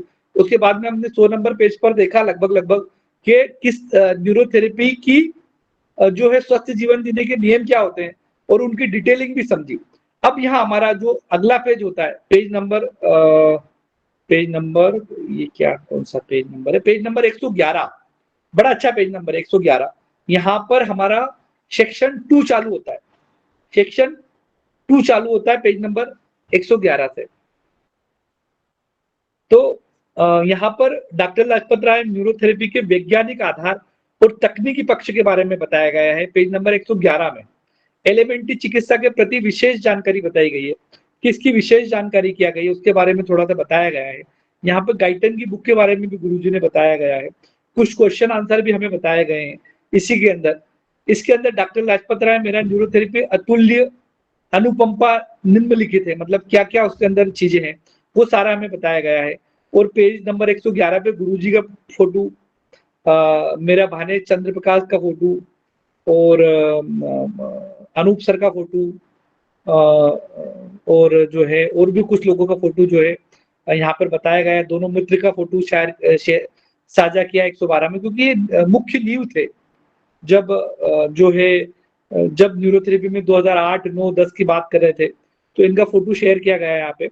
फिर अगले पेज पे हमें बताया गया बीमारी आने के कुछ कारण, कि शरीर के अंदर क्यों बीमारियां आती है, और एलिमेंट्री इन बीमारियों के आने के क्या क्या कारण मानता है। ये बहुत जरूरी है, ये आप सब लोग इसका बहुत अध्ययन करिएगा कि आखिरकार एक इंसान को बीमारियां क्या क्या होती है, और एलिमेंट्री का दृष्टिकोण क्या क्या है आखिरकार बीमारी के प्रति, है ना। पाचन तंत्र से लेके, किडनी से लेके, एसिड एल्कली से बैलेंस से लेके, ये पेज नंबर 115 तक लगभग यही चीजें चलती है। उसके बाद में पेज नंबर जब 116 के आसपास की जब बारी आती है, तो हमें एलिमेंट्री डायग्नोस्टिक्स चार्ट और पेन पॉइंट के बारे में जानना होता है कि हमारे एलिमेंट्री पेन पॉइंट क्या होते हैं और डायग्नोस्टिक पॉइंट क्या होते हैं। देखिए गुरुजी ने बहुत अच्छा न्यूरोथेरेपी को आसान बना दिया है। एक थेरेपिस्ट को कुछ नहीं सीखना होता है। सबसे अच्छी थेरेपी जब हम किसी पेशेंट का प्रोटोकॉल बनाते हैं ना, चाहे वो बीमारी कितनी बड़ी हो, मस्कुलर डायस्ट्रोफी हो, मोटर न्यूरॉन डिसऑर्डर हो, या सर्दी जुकाम हो, या बुखार हो, एक छोटी सी बीमारी हो, चाहे गुट्ठन दर्द की हो, चाहे कमर दर्द की हो, चाहे वो कोई सी भी बीमारी हो, सबसे पहला जो हमारा प्रोटोकॉल बनता है ना किसी पेशेंट को देखने का, वो हमारे पेन पॉइंट से होता है, जो 116 नंबर पे। इन पेन पॉइंटों को दबा के हम देखते हैं कि किस पेन में ज्यादा दर्द है। उसके आधार पर हम न्यूरोथेरेपी के प्रोटोकॉल बनाते हैं। मतलब उसके आधार पर हम जो है एक पेशेंट को ट्रीट करने के लिए प्रोटोकॉल को फाइनल करते हैं। तो 116 नंबर बहुत इंपॉर्टेंट पार्ट है हमारी न्यूरोथेरेपी का, जहां पे हमें सारे पेन पॉइंट के बारे में बताया गया है कि किस तरीके कौन कौन से हमारे पेन पॉइंट होते हैं, और इन पेन पॉइंटों को दर्द निकाल के हम बीमारी को ठीक कर सकते हैं। अब हम यह पढ़ रहे हैं किसी भी अच्छा थेरेपिस्ट बनने के लिए, किसी बुक को पढ़ने के लिए 3 आधार के बारे में, 3 एस के बारे में। सबसे पहला एस होता है स्कैन करना, दूसरा होता है उसकी स्टडी करना और तीसरा होता है शेयर करना। ये तीनों चीजें इसी ही सत्र में, मतलब इन 7 दिनों के सत्र में आपको देखने को मिलेगी। मैं आज उसके पहले सत्र में आपके साथ जुड़ा हूँ, स्कैन वाली व्यवस्था में आपके साथ जुड़ा हूँ। तो यहाँ पर हमारे ओंकारनाथ जी सेवा करवा रहे हैं किसी और से, ठीक है, आपको बहुत बहुत बधाइयां हो। आप इसी तरीके से सेवा कराइए, हमारी तरफ से भी सेवा कराते रहिए। तो यहाँ पर एलिमेंट्री परीक्षण और उपचार की जो सबसे बेहतरीन तरीका होता है, देखिए अलग अलग पेधी का अलग अलग डायग्नोसिस का तरीका होता है। हम हमारे न्यूरोथेरेपी का डायग्नोसिस तरीके का भी फॉलो करते हैं, साथ में मॉडर्न मेडिसिन के तरीके को भी फॉलो करते हैं, साथ में वात पित्त कफ को भी फॉलो करते हैं। तो हम सब तरीके से जानते हैं और उसके आधार पर जो है एक पेशेंट के लिए बहुत अच्छा प्रोटोकॉल बनाते हैं। लेकिन हमारी न्यूरोथेरेपी का सबसे जो मेन आधार है वो जो है पेन पॉइंट है। तो यहाँ पर एक पेन पॉइंट का चित्र दिया गया है जिसके बारे में बताया गया है कि किस तरीके से जो है ये हमारे पेन पॉइंट चल रहे हैं, है ना। ये पेज नंबर जो है यहाँ पर पेज दिया गया है पेज नंबर 120 पे, और 120 पे सारा डायग्राम के द्वारा बताया गया है किस तरीके से। देखो डायग्राम में सीधा सीधा समझ में आता है कि जो हमारे नाभि के नीचे पार्ट है वो सब हमारे हाथ के को ऊपर रखवा के दिए जाते हैं, और जो नाभि के जो ऊपर वाले पार्ट है वो सब हमारे पैरों पे दिए जाते हैं, और जो नाभि के हमारे दाहिनी साइड इस वाले हिस्से हैं, जो नाभि के दाहिनी साइड उसमें हम हाथ और पैरों दोनों का इस्तेमाल करते हैं, और जो दाहिनी साइड और बाई साइड इसके लिए भी हम हाथ और पैर का इस्तेमाल करते हैं। फिर या पीठ के दर्द के विभिन्न स्थल जहाँ प्रमुख कारण है, हम इनका बहुत ज्यादा उपयोग नहीं करते, लेकिन आप बहुत एक्सपर्ट होना चाहते हैं तो आप भी इन पीछे वाले पॉइंट का भी आप इस्तेमाल कर सकते हैं। पीछे वाले पॉइंट में हम सबसे ज्यादा जो यूज करते हैं वो केवल लीवर जीरो और म्यूकस जीरो का यूज करते हैं, उसके अलावा ज्यादा पेन पॉइंट का यूज नहीं करते। लेकिन आप थोड़ा सा इसकी स्टडी करिएगा तो बहुत अच्छी बात है। फिर हम अगले पेज नंबर 122 पे चलते हैं। तो यहाँ एलिमेंट्री उपचार सिखाने के कुछ नियम है, कुछ सावधानियां हैं जिसके बारे में हमें बताया गया है कि क्या क्या सावधानियां है, सीखने के कुछ नियम और सावधानियां क्या है, पेशेंट के साथ कैसे बर्ताव किया जाता है, ये सारा हमें दिया गया है। उपचार शुरू करने के पहले की सावधानियां क्या क्या है, ये बहुत जरूरी है। बहुत सारे लोग गलतियां कर देते हैं, वो टक टक टक बोलाना, वो यूट्यूब के कुछ वीडियो देख लेते हैं, कभी गर्दन मोड़ते हैं, कभी कमर मोड़ देते हैं, कभी कुछ पेशेंट को नुकसान होता है, फिर फोन लगाते हैं कि सर हमारे पेशेंट को नुकसान हो रहा है, वो हमें परेशान कर रहा है, हमें धमकियां दे रहा है। तो बहुत सारी कठिनाइयां आती है। न्यूरोथेरेपी से कभी किसी को कोई नुकसान नहीं होता है। जब आप न्यूरोथेरेपी करेंगे ना तो किसी से कोई नुकसान नहीं होता है। तो ये सारी सावधानी आपको एक न्यूरोथेरेपी होने के नाते पढ़ना जरूरी है, इनका रिवीजन करना जरूरी है। तो यहाँ पर हमने स्कैन करा किस तरीके से हमें तकिया लगाना है, बॉटम ऑफ फिट में किस तरीके से तकिया लगाना है। जब हम पेज नंबर 126 की तरफ बढ़ते हैं तो एलोमेंट्री चिकित्सा पॉइंट्स की सूची दी गई है कि कौन कौन कितने केमिकल पॉइंट हैं और कितने फिजिकल पॉइंट है, ये बताया गया है। कुछ जो कुर्सी पे बिठाने वाले पॉइंट है उनके बारे में बताया गया है, जो करवट लिटा कर देने वाले पॉइंट है उनके बारे में बताया गया है, जो केमिकल पॉइंट है उनके बारे में बताया गया है, जो फिजिकल पॉइंट है उनके बारे में बताया गया है, कुछ बैक पेन पॉइंट है, कुछ नी पेन पॉइंट है उनके बारे में बताया गया है, और कुछ अदर पॉइंट है उनके बारे में सारी जानकारी दी गई है। देखिए एक अच्छा थेरेपिस्ट बनने के लिए आपके लिए बहुत जरूरी है कि आपको मालूम तो हो आखिरकार कि हम कौन कौन से पॉइंट दे सकते हैं, कितने केमिकल पॉइंट होते हैं, कितने फिजिकल पॉइंट होते हैं, कितने पॉइंट हम चेयर पे बिठा के दे सकते हैं, कितने हम करवट लिटा के देते हैं। मतलब हमें मालूम होना चाहिए। जैसे एक पेशेंट है आपका जो बेड रिटर्न है, जो बेड पे सीधे ही लेट सकता है, या एक पेशेंट है जो करवट लेके लेटा है, तो आप कौन कौन से उसको पॉइंट दे सकते हो। तो वो सारे प्रोटोकॉल आप उसके साथ बना सकते हो जब आपको ज्ञान हो। यहाँ अनूप सर का एक पिक्चर भी दिया गया है गुरु जी के साथ में, पेज नंबर 127 पे। फिर उपचार बिंदु देने का सटीक विधि क्या है, इसके बारे में थोड़ा हमें बताया गया है। पेन देने की सटीक विधि क्या है, गाल देने की क्या है, ये सब स्प्लिन देने का सटीक विधि क्या है, इसका नॉलेज आपको दिया गया है। आप इसको पेज नंबर 130 पर देख सकते हैं। ये पेज नंबर 130 से फिर यही चलता है सारा का सारा, जो हमें डायरेक्ट ले जाता है कि हमें constipation, dysentery, WD, left ovary, right ovary, इनको कैसे दिया जाए। पेज नंबर 137 में भी हमें यही देखने को मिलता है। उसके बाद में हम पेज नंबर 37 के बाद में एनएनएस कैसे देते हैं, पैरों की जो ट्रीटमेंट है वो आ जाते हैं 140 नंबर पेज पे।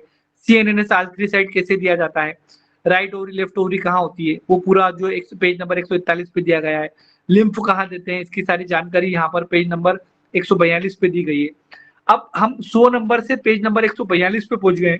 यहाँ पर हमने देखा कि न्यूरोथेरेपी की मान्यताओं के बारे में, स्वस्थ जीवन जीने के बारे में, न्यूरोथेरेपी कैसे काम करती है उसके बारे में, और पॉइंट को कैसे दिया जाता है, कितने फिजिकल पॉइंट होते हैं, कितने केमिकल पॉइंट होते हैं, वो सारी जानकारी हमें यहाँ देखने को मिलती है। अभी हम क्या कर रहे हैं, किसी भी बुक को पढ़ने से पहले उसका स्कैन कर रहे हैं।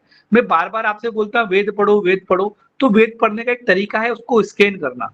पहले आपको मालूम होना चाहिए कि उसके अंदर क्या क्या चीज है। जब आपके बारे में उसके बारे में थोड़ा सा नॉलेज होगा ना, तो आप उसके बारे में बहुत अच्छे से अध्ययन कर पाएंगे। एक लवलिन पॉइंट होता है जो पेज नंबर 145 पे दिया गया है। उसके बाद में सुल्टा उल्टा पॉइंट होता है, इलेक्ट्रिक वेव्स होते हैं, लंग्स एंड शोल्डर होते हैं, वो किस तरीके से दिए जाते हैं, स्ट्रेस होता है ना, बाफा पॉइंट होता है। ये जो है बहुत अच्छा काम करता है जब सर्वाइकल में टिंगलिंग लेके आपके पास पेशेंट आता है, या हाथ वाले दर्द होते हैं, या शोल्डर वाले दर्द होते हैं, या स्केपुला के बीच में दर्द होता है, तो ये बहुत अच्छा काम करता है। फोल्डेड लेग बहुत अच्छा काम करता है। टेनिस एल्बो बहुत अच्छा काम करता है।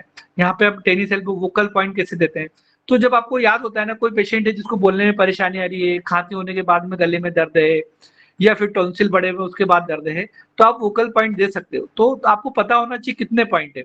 ये आपको जब बार बार पता होते हैं ना, तो बार बार आपके दिमाग में याद होती है कि यार मेसेंस ऑफ सेफ्लोन भी कोई पॉइंट होता है, डोर्सल भी कोई पॉइंट होता है, और किस तरीके से उनका उपयोग किया था। मुखादोती कोई चीज होती है, बहुत सारे लोग मुखादोती का यूज नहीं करते। मुखादोती बहुत इंपॉर्टेंट विषय होता है और बहुत अच्छे रिजल्ट देता है। New star modify formula, new star acid formula, new star acid alkali formula. और जब आपका पेशेंट उठ नहीं पाता है, बहुत ज्यादा पेन होता है, तो वहां मुखादोती बहुत अच्छे से काम करती है, बहुत शानदार तरीके से काम करती है। इंडोर्फिन एक ट्रीटमेंट होता है जो दर्द को कम करने के लिए बहुत इंपॉर्टेंट, शरीर को रिलैक्स करने के लिए। कोई व्यक्ति तनाव में है, जहां पर सेरोटोनिन थोड़ा कम काम कर रहा है, वहां इंडोर्फिन नाम का एक ट्रीटमेंट आप साथ में इसको मतलब इसको भी देके जो है पेशेंट को काफी लाभ पहुंचा सकते हैं। सब क्लीविंग ट्रीटमेंट होता है जो बहुत सारे दर्दों का दर्द निकालता है, साथ साथ आपके WBC को एक्टिवेट करता है, मतलब आपके जो है लिम्फ सिस्टम को एक्टिवेट करता है। वहां पर हम सब क्लीविंग का यूज करते हैं। नेक क्लॉकवाइज देते हैं हम लोग, टाइलिन पॉइंट देते हैं हम लोग, मतलब हमारे सलाइवा को बढ़ाने के लिए देते हैं। नेकलेस पॉइंट देते हैं हम लोग, ब्रेन को रिलैक्स करने के लिए। इसके बहुत सारे काम होते हैं और भी। ब्रोडमेन एरिया होता है, 17-18 की घिसाई होती है, हेमरिंग पॉइंट होता है। ये सब 155 नंबर पेज पर हमें देखने को मिलता है। Shivaji, Bell's palsy, teeth point, जा पॉइंट, लेक्रिमल पॉइंट। जैसे आंखों के संबंधित कोई व्यक्ति आया जिसकी आंखें बहुत ज्यादा सूख गई हो, ड्राइनेस हो, या जिनको बहुत ज्यादा आंसू निकलते हैं, वहां आप लेक्रिमल पॉइंट्स आप में सिखा सकते हो ट्रीटमेंट में। तो 157 तक पेज पर पहुंचते। साइनस पॉइंट भी हमारे इसमें है, सतनाम पॉइंट हमारे पास में सिर दर्द को बंद करने के लिए। तो बहुत सारे पॉइंट है हमारे जो हम देते हैं। 160 नंबर पेज पे पहुंच जाते हैं हम लोग। फिर एसिड पॉइंट आता है जो उसके बाद राइट पार्को, लेफ्ट पार्को, ये सारे ट्रीटमेंट हम लोग जो देते हैं। ADR, sweat gland, back arrow, H arrow, on the spine, B side spine, down arrow, organ clear.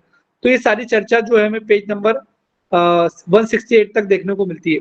उसके आगे भी चलते हैं तो सेम चीजें हम blood supply of leg, JJ+1, JJ+2, L5S1 की घिसाई, L4, L5 फ्रैक्चर पॉइंट। अच्छा, मुझसे पूछेंगे ना कि सर कौन कौन से पॉइंट होते हैं, यहाँ तो मैं आपको स्टडी करके बता रहा हूँ, लेकिन एक अच्छा न्यूरोथेरेपिस्ट सारे पॉइंट जो होते हैं उन सबको बता देता है।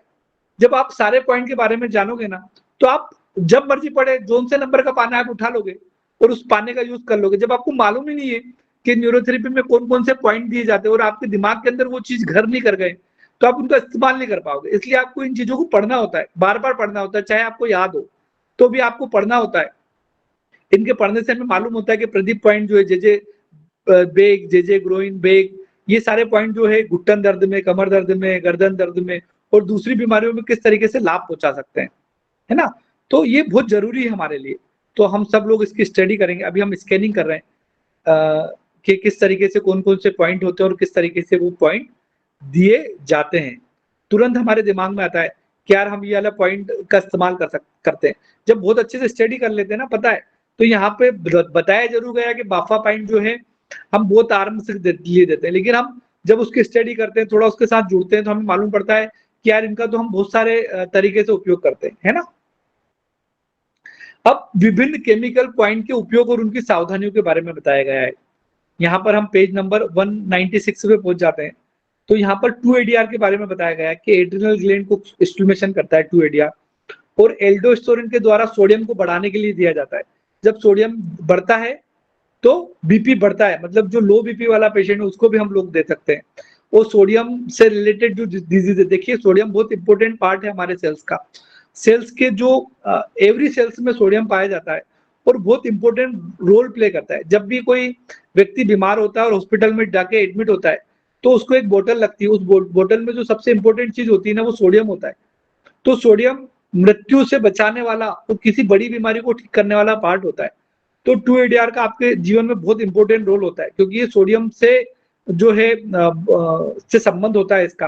वो सोडियम वो चीज है जो आपके जो एक्स्ट्रा सेल्यूलर फ्लूइड से इंट्रा सेल्यूलर फ्लूइड तक कोई चीजों को लाने और ले जाने का काम करता है, उसमें सोडियम बहुत इंपॉर्टेंट रोल प्ले करता है। इसलिए 2-ADR बहुत अच्छा इंपॉर्टेंट रोल प्ले करता है। हम यहाँ आगे 4-ADR के बारे में पढ़ते हैं जो ग्लूकन जन के बारे में, मतलब शुगर के बारे में, कि शुगर की मात्रा को बढ़ाते हैं। यहाँ हम 6-ADR के बारे में पढ़ते हैं जो कार्टिसोल हार्मोन्स के बारे में बताया गया है और किस किस तरीके से बीमारी को ठीक करता है। तो बहुत इंपॉर्टेंट है जो ADR के बारे में। फिर हमें एसिड पॉइंट के बारे में बताया गया है कि एसिड पॉइंट किस तरीके से काम करता है और हम उसे किस तरीके से देते हैं। आर्म पिट क्या होता है, वो क्या क्या काम करता है, कॉन्स्टिपेशन पॉइंट क्या होता है, क्या काम करता है, डायसेंट्री पॉइंट क्या होता है, चेस्ट ओनली पॉइंट क्या होता है, लेफ्ट चेस्ट ओनली क्या काम करती है, राइट चेस्ट ओनली क्या काम करती है, और गोल ब्लैडर क्या क्या काम करता है, ये सारा इन पॉइंट के बारे में बताया गया है। गैस ओनली 6 पॉइंट और 6 गैस ओनली क्या काम करता है, ये सारा बताया गया है। गैस आई क्या काम करती है। यहाँ पेज नंबर 200 पे पहुंच जाते हैं। एक बार वापस से तालियां बता दीजिए। पेज नंबर 200 तक हमने स्कैन कर लिया है। चलिए पेज नंबर 200 तक हमने स्कैन कर लिए। क्या इस बुक में पेज नंबर 200 तक क्या क्या होते हैं हम स्कैन कर रहे हैं, है ना। फिर कुंडली के बारे में बताया गया, कुंडली क्या होती है, लीवर क्या होता है ना, लेफ्ट ओवरी क्या होती है, राइट पार्को क्या होता है, लेफ्ट पार्को क्या होता है, लिम्फ क्यों देते हैं हम लोग, पेन क्या देते हो। ये आपको बहुत याद होना बहुत जरूरी है। जब ये याद होता है ना आपको तो आप बहुत अच्छे से ट्रीटमेंट बना सकते हो। जो ट्रीटमेंट बनाने की कला है ना उसके लिए सीखना बहुत जरूरी है। जैसे हम पेरा है तो पेरा क्या करता है, पोस्टीरियर पिट्यूटरी के वेसोप्रेसिन बनाने के लिए, उकसाने के लिए जो पानी की पेशाब को बाहर जाने से रोकता है। मतलब पोस्टीरियर पिट्यूटरी को स्टिमुलेशन करने के लिए हम 2 पेरा देते हैं और 2 पेरा देकर हम वेसोप्रेसिन बनाते हैं। और वेसोप्रेसिन उन पेशेंट को दिया जाता है जिनका बीपी लो होता है। और 2 पेरा का यूज हम वहां भी कर सकते हैं जहां पर हमें ब्लड के सर्कुलेशन को बढ़ाना होता है, मतलब आर्टरियों को कॉन्ट्रिक्ट करना होता है। हम वेसोप्रेसिन बना के आर्टरियों को कॉन्ट्रिक्ट भी कर सकते हैं। 4 पेरा किस तरीके से काम करता है उसकी पूरी डिटेलिंग दी गई है। जब आप 125 डिसीज ट्रीटमेंट देते हो और आपको मालूम होता है कि 4 पेरा किस तरीके से काम करता है तो आपको अलग से कॉन्फिडेंस पैदा होता है। पिट क्या होता है, वो किस तरीके से दिया जाता है, राइट ओवरी कब देते हैं, स्प्लीन कब देते हैं हम लोग, और उनके क्या क्या काम होते हैं। ये छोटा सा एक उदाहरण है। फिर आप और आगे पढ़ सकते हो कि थायराइड के क्या क्या काम होते हैं, 4 थायराइड क्या काम करता है, थाइमस क्या काम करता है, थायराइड पी क्या काम करती है। तो आप सब लोग इनकी स्टडी करिएगा। अब हम पेज नंबर 213 के आगे पहुंच जाते हैं। एलिमेंट्री के कुछ फिजिकल पॉइंट, वहां केमिकल पॉइंट की विशेष जानकारी थी, यहाँ पर हमें फिजिकल पॉइंट की विशेष जानकारी जिसमें बेक एरो, एच एरो, इनके बारे में सब कुछ दिखाया गया है, बताया गया है मतलब। है ना। तो पेज नंबर हम लोग जो है फिजिकल पॉइंट के बारे में पढ़ने के लिए हमें पेज नंबर 223 के बारे में पढ़ना होता है। किसी भी बुक को पढ़ने के लिए सबसे पहले मैं यही पढ़ता हूँ कि उसमें क्या क्या आखिरकार दिया गया है, उसको स्कैन ही करता हूँ, है ना। फिर पेज नंबर 24 के बाद में उपचार संबंधित चेतावनियां, मतलब बीमारियों में क्या क्या चेतावनी रखनी होती है ना, कि अस्थमा वाले पेशेंट को हमें क्या क्या नहीं देना होता है। जब हमें पेज नंबर 226 के आसपास देखने को मिलता है ना, कि हमें कौन से पेशेंट को क्या क्या देना नहीं होता है। तो आप अलग से एक अपनी एक अलग से एक सूची बनाइए कि हमें बेस पेज नंबर 230 में किन किन चीजों को यहाँ पेज नंबर 32 पे आते हैं। फिर फीमेल को उपचार करते समय ध्यान देने वाली कुछ बातें है ना। फिर सेक्शन 3 पे पहुंच जाते हैं। सेक्शन 3 जो शुरू होता है हमारा वो होता है पेज नंबर 224 से 224 से। तो आप यहाँ लिखिएगा उसके अंदर कि सेक्शन 3 के लिए हमें पेज नंबर 224 पर जाना होगा, मतलब पेज नंबर 234 234 पर जाना होगा। वहां पर जो है सेक्शन 3 दिया गया है। सेक्शन 3 पे विशेषकर हमें परीक्षण और उपचार के बारे में बताया गया है। इंट्रोडक्शन और भूमिका बताई गई है कि क्या क्या इंट्रोडक्शन है उसके बारे में बताया गया है। उसके बाद में 20 मेडुला किस तरीके से काम करता है, किस तरीके से डोपामाइन बनाता है, इसके बारे में दिया गया। और देखिए हम लोग जब बुक को नहीं पढ़ते और हमारे पास में कोई पेशेंट आता है, निमोनिया का पेशेंट आता है, तो निमोनिया के पेशेंट को हम क्या ट्रीटमेंट दे सकते हैं, जैसे यहाँ एंजियोटेंसिन नंबर 2 के बारे में बताया गया है। तो मैं आपको एक स्पेशल चीज बता दूं कि बहुत सारी बीमारियां ऐसी होती है जो निमोनिया के बाद शुरू होती है, मतलब पेशेंट बहुत अच्छा होता है लेकिन उसको निमोनिया हुआ था और निमोनिया के बाद बीमार होने लगा जो आज तक ठीक नहीं हुआ। वो अपने हिस्ट्री के दौरान के साथ बचपन में मुझे निमोनिया हो गया था और निमोनिया होने के बाद मुझे अस्थमा हो गया और जब से मैं अस्थमा का पेशेंट हूँ, या मुझे एलर्जी हो गई उसके बाद मैं एलर्जी का पेशेंट हूँ, या मुझे जब से जो है चेस्ट पेन होता है, या मुझे जब से पेट में दर्द है। ऐसा कोई पेशेंट आपके पास में आता है जो निमोनिया के बाद वाला आता है, मतलब निमोनिया हुआ था उसके बाद उसको कोई बीमारी हुई है, ऐसे पेशेंट को आप एंजियोटेंसिन नंबर 2 फार्मूला अप्लाई कर सकते हो। लेकिन कब अप्लाई कर सकते हो, जब आप वेद पढ़ोगे, वेद पढ़ोगे तो पढ़ोगे, तो आपको वेद पढ़ना होगा, तब आपको मालूम पड़ेगा कि वो सारे पेशेंट जिनको निमोनिया हुआ है आप उनको एंजियोटेंसिन नंबर 2 तो दे ही सकते हो, साथ साथ ऐसे पेशेंट जो निमोनिया के बाद उनको कोई बीमारी आई है उनको भी आप एंजियोटेंसिन नंबर 2 ट्रीटमेंट दे सकते हो। अच्छा, एंजियोटेंसिन नंबर 2 जो निमोनिया में काम करता है, तो ये निमोनिया मतलब एक ऐसी बीमारी जो लंग्स के ऊपर काम करती है। अब आपके पास कोई पेशेंट आता है जिसकी खांसी बंद नहीं हो रही है, आप न्यूरोथेरेपी के ट्रीटमेंट उपचार दे के परेशान हो चुके हो और उसकी खांसी ठीक नहीं हो रही है, और उसकी खांसी को आपको ठीक करना है, सूखी खांसी स्पेशली, और एक बार खांसी आती है तो घंटों तक बंद नहीं होती, घंटों तक खांसी चलती रहती है, तो वहां पर आप एंजियोटेंसिन नंबर 2 फार्मूला दे सकते हो। मैं अपने करियर में एंजियोटेंसिन नंबर 2 फार्मूला देता हूं ऐसे पेशेंटों को, लेकिन मुझे उसका ज्ञान कहां से प्राप्त हुआ, यहीं से वेद से ही प्राप्त हुआ। जब मैंने वेद को बहुत अच्छे से पढ़ा, जब मैंने देखा कि यार निमोनिया के अंदर जब एंजियोटेंसिन नंबर 2 काम करता है, निमोनिया वो बीमारी है जो लंग्स की बीमारी है और ये जो खांसी है वो भी लंग्स की बीमारी है, तो क्या वहां पर भी एंजियोटेंसिन नंबर 2 दिया जा सकता है? तो मैंने पाया कि हाँ, वहां एंजियोटेंसिन नंबर 2 दिया जा सकता है और बहुत ही अच्छे रिजल्ट आते हैं, शानदार तरीके से रिजल्ट आते हैं। आप लो बीपी के अलावा सूखी खांसी में और लंग्स की दूसरी बीमारी में भी, जहां पर लंग्स में ब्लड की सप्लाई कम हो और उसके कारण से खांसी चल रही हो, चाहे अस्थमा हो चाहे एलर्जी हो, वहां पर अच्छा आप एलर्जी के पेशेंट देखते हो, पेशेंट को ट्रीटमेंट देते हो, आप एंजियोटेंसिन नंबर 2 देके देखना, एलर्जी में बड़ा जबरदस्त काम करता है, बहुत अच्छा काम करता है एंजियोटेंसिन नंबर 2 फार्मूला है। तो हम यहाँ चर्चा कर रहे हैं कि किस तरीके से डोपामाइन और एंजियोटेंसिन नंबर 2 बीपी को बढ़ाता है और किस तरीके से हम लोग इनका उपयोग कर सकते हैं। मतलब केवल लो बीपी वाले पेशेंट को आप एंजियोटेंसिन नंबर 2 नहीं को देना है, ऐसी बीमारी जहां पर आपको ब्लड की सप्लाई बढ़ाना हो, मतलब ब्लड के स्तर को सुधारना हो, वहां पर भी आप एंजियोटेंसिन नंबर 2 का यूज कर सकते हो। स्पेशली लंग्स वाले केसेस में हम एंजियोटेंसिन नंबर 2 का इस्तेमाल कर सकते हैं। आप मेरे को थोड़ा सा बता दीजिए, आज की क्लास आपको अच्छी लग रही है? जो स्कैन करने वाला मैं 3 स्तंभ के बारे में बता रहा हूँ, वो आपको अच्छा लग रहा है? चलिए बहुत बढ़िया, आपको अच्छा लग रहा है, जान के बड़ी खुशी हुई। तो किसी भी चीज के पहले उसको स्कैन किया जाता है, और जब आप स्कैन कर लेते हो ना, जब उसके बाद में उसकी स्टडी करते हो ना, तो आपको बहुत आनंद आता है और आपके जीवन में वो कारगर सिद्ध होती है। और स्टडी करने के बाद में यदि आप तीसरा स्तंभ में भी खड़े हो जाते हो, मतलब शेयर करने की योग्यता आपके अंदर आ जाती है, तो फिर आप बहुत अच्छे न्यूरोथेरेपिस्ट बन जाते हो और गुरुजी के उस सपने की ओर चले जाते हो जहां पर बहुत सारे जो है न्यूरोथेरेपिस्ट को बनाना होता है। यहाँ पर हमें 125 डीसीसी के बारे में बताया गया है पेज नंबर 238 में। मैंने आपको थोड़ा सा उसके बारे में, हम पेज नंबर 239 में आ जाते हैं, फिर हम पेज नंबर 240 में भी आ जाते हैं, जहां पर एक गायत्री हवन के एक पिक्चर दिया गया है, जहां पर इंदौर के सुखदेव दास जी जो एक पिक्चर में आपको दिखा रहे हैं, पीछे शांतिलाल जी भी बैठे हुए हैं, और उसके साथ साथ ही एक सूर्यामल के एक मित्र भी है, मतलब सूर्यामल के पास में रहने वाले मित्र वो भी दिख रहे हैं, उनका नाम मुझे याद नहीं है। ये जब हवन कर रहे थे तो एक चित्र प्रतिमा उसमें जागृत हुई। जो प्रतिमा है वो मैया रानी की प्रतिमा की तरह दिखती है।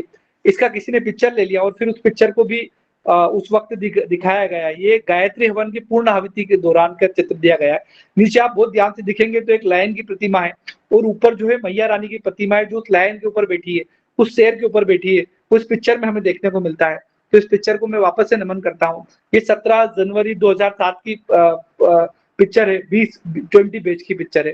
तो बड़े वहां का जो वो पात्र है वो बहुत अच्छा है। फिर वापस से एक आश्रम में अग्निहोत्र रोज किया जाता है, उसके बारे में एक पिक्चर दिया गया है। फिर शिक्षा प्रारंभ मंत्र का अर्थ बताया गया है कि शिक्षा परामर्श क्या होता है और उसका अर्थ क्या होता है, उसके बारे में पेज नंबर 242 में बताया गया है। इसकी भी स्टडी करिएगा आप। फिर पेज नंबर हम 245 पे चले जाते हैं। यहाँ पर एलिमेंट्री के विभिन्न फार्मूले और उनके उपयोग के बारे में बताया गया है। तो हम पेज नंबर 62-63 से पेज नंबर 244 की यात्रा हमने स्कैन कर लिया है कि हमें क्या क्या पढ़ना होता है। एक बार मैं आपको वापस से बता दूं, यहाँ हमें न्यूरोथेरेपी की मान्यता है, न्यूरोथेरेपी क्या है, गुरुजी का जीवन परिचय, न्यूरोथेरेपी की शुरुआत कैसे हुई, कुछ फिजिकल पॉइंट, कुछ केमिकल पॉइंट कैसे कैसे दिए जाते हैं, कौन कौन सी बीमारियों में क्या क्या सावधानी रखी जाती है, उन सबका परिचय जो है हमने सारी चीजों को जो है हमने स्कैन करा इन पेज नंबर 245 तक स्कैन करा ना। उसके बारे में मैंने वापस से आपको एक बार स्टडी करा दी, और कौन कौन से पॉइंट को कैसे कैसे दिया जाता है, कौन से फिजिकल पॉइंट होते हैं, कौन कौन से केमिकल पॉइंट होते हैं, उन केमिकल पॉइंट के बारे में भी थोड़ी थोड़ी जानकारी जो है बुक्स के अंदर दी गई है ना। अब यहाँ पर हम एक नए व्यवस्था की शुरुआत है जो पेज नंबर 245 के बाद में कि एलिमेंट्री के विभिन्न फार्मूले और उपयोग, ये सबसे इंपॉर्टेंट चीज है। देखिए ऊपर वाली चीज तो पहले से इंपॉर्टेंट थी, ये चीज भी बड़ी इंपॉर्टेंट है। थोड़ा सा शायद मैं एक बार वापस से शेयर करता हूँ आपके साथ में। तो ये चीज बड़ी इंपॉर्टेंट है, हम ये स्कैन कर रहे हैं, हम एक चीज को सीख रहे हैं कि किस तरीके से हम 3 स्तंभ को चलते हैं। मतलब किसी बुक को पढ़ने के पहले उसको स्कैन करना होता है, फिर उसकी स्टडी करना होती है, फिर उसको शेयर करना होता है ना। यहाँ गुरुजी का एक पिक्चर दिया गया है जो अनूप सर के साथ में ही है, और जो है दीप प्रज्वलन का कार्यक्रम चल रहा है पेज नंबर 247 पे। अब पेट और पाचन संस्था को सुधारने वाले कुछ फार्मूले, इसमें सबसे पहला जो फार्मूला बताया वो ऑर्गन क्लियरेंस के बारे में बताया गया है कि आप ऑर्गन क्लियरेंस करके सारे ऑर्गन को सुधार सकते हैं। तो आप ऑर्गन क्लियरेंस दे रहे हैं तो उसको छोटा मोटा मत समझिएगा, वो बहुत इंपॉर्टेंट है। जो दो पेज नंबर 248 के आसपास है कि ऑर्गन क्लियर जो है वो ऑक्सीजन की मात्रा को भी बढ़ाता है और सारे ऑर्गन में ऑक्सीजन की मात्रा को बढ़ा के सारे ऑर्गन के काम को सुधारता है। तो ऑर्गन क्लियरेंस केवल एक सामान्य ट्रीटमेंट नहीं है, ये सारे जो है बहुत बढ़िया तरीके से जो है आपकी सारी ग्रंथियों को सुधारने के लिए काम करता है। उसके बाद में नॉर्मल ट्रीटमेंट फार्मूला के बारे में दिया गया है जो पेट से संबंधित ट्रीटमेंट में जोड़ा गया है। इसके अंदर पेन है, गाल है, स्प्लीन है, लीवर है और म्यूकस है ना। और इनके क्या क्या उपयोग है, मतलब 8 पेन क्या काम करता है, 1 गाल क्या काम करता है, 1 स्प्लीन क्या काम करता है, लीवर क्या काम करता है और म्यूकस क्या काम करता है, उसकी डिटेलिंग दी गई है जो पेज नंबर 248 में दी गई है। उसके बाद में पेट से संबंधित अब आप एक सूची बनाइए, उसमें लिखिए कि पेट को सुधारने संबंधित जो है फार्मूले। दूसरी तरफ एक फार्मूले लिखिए ब्लड सप्लाई को बढ़ाने वाले फार्मूले जो हमने अभी तक पढ़े।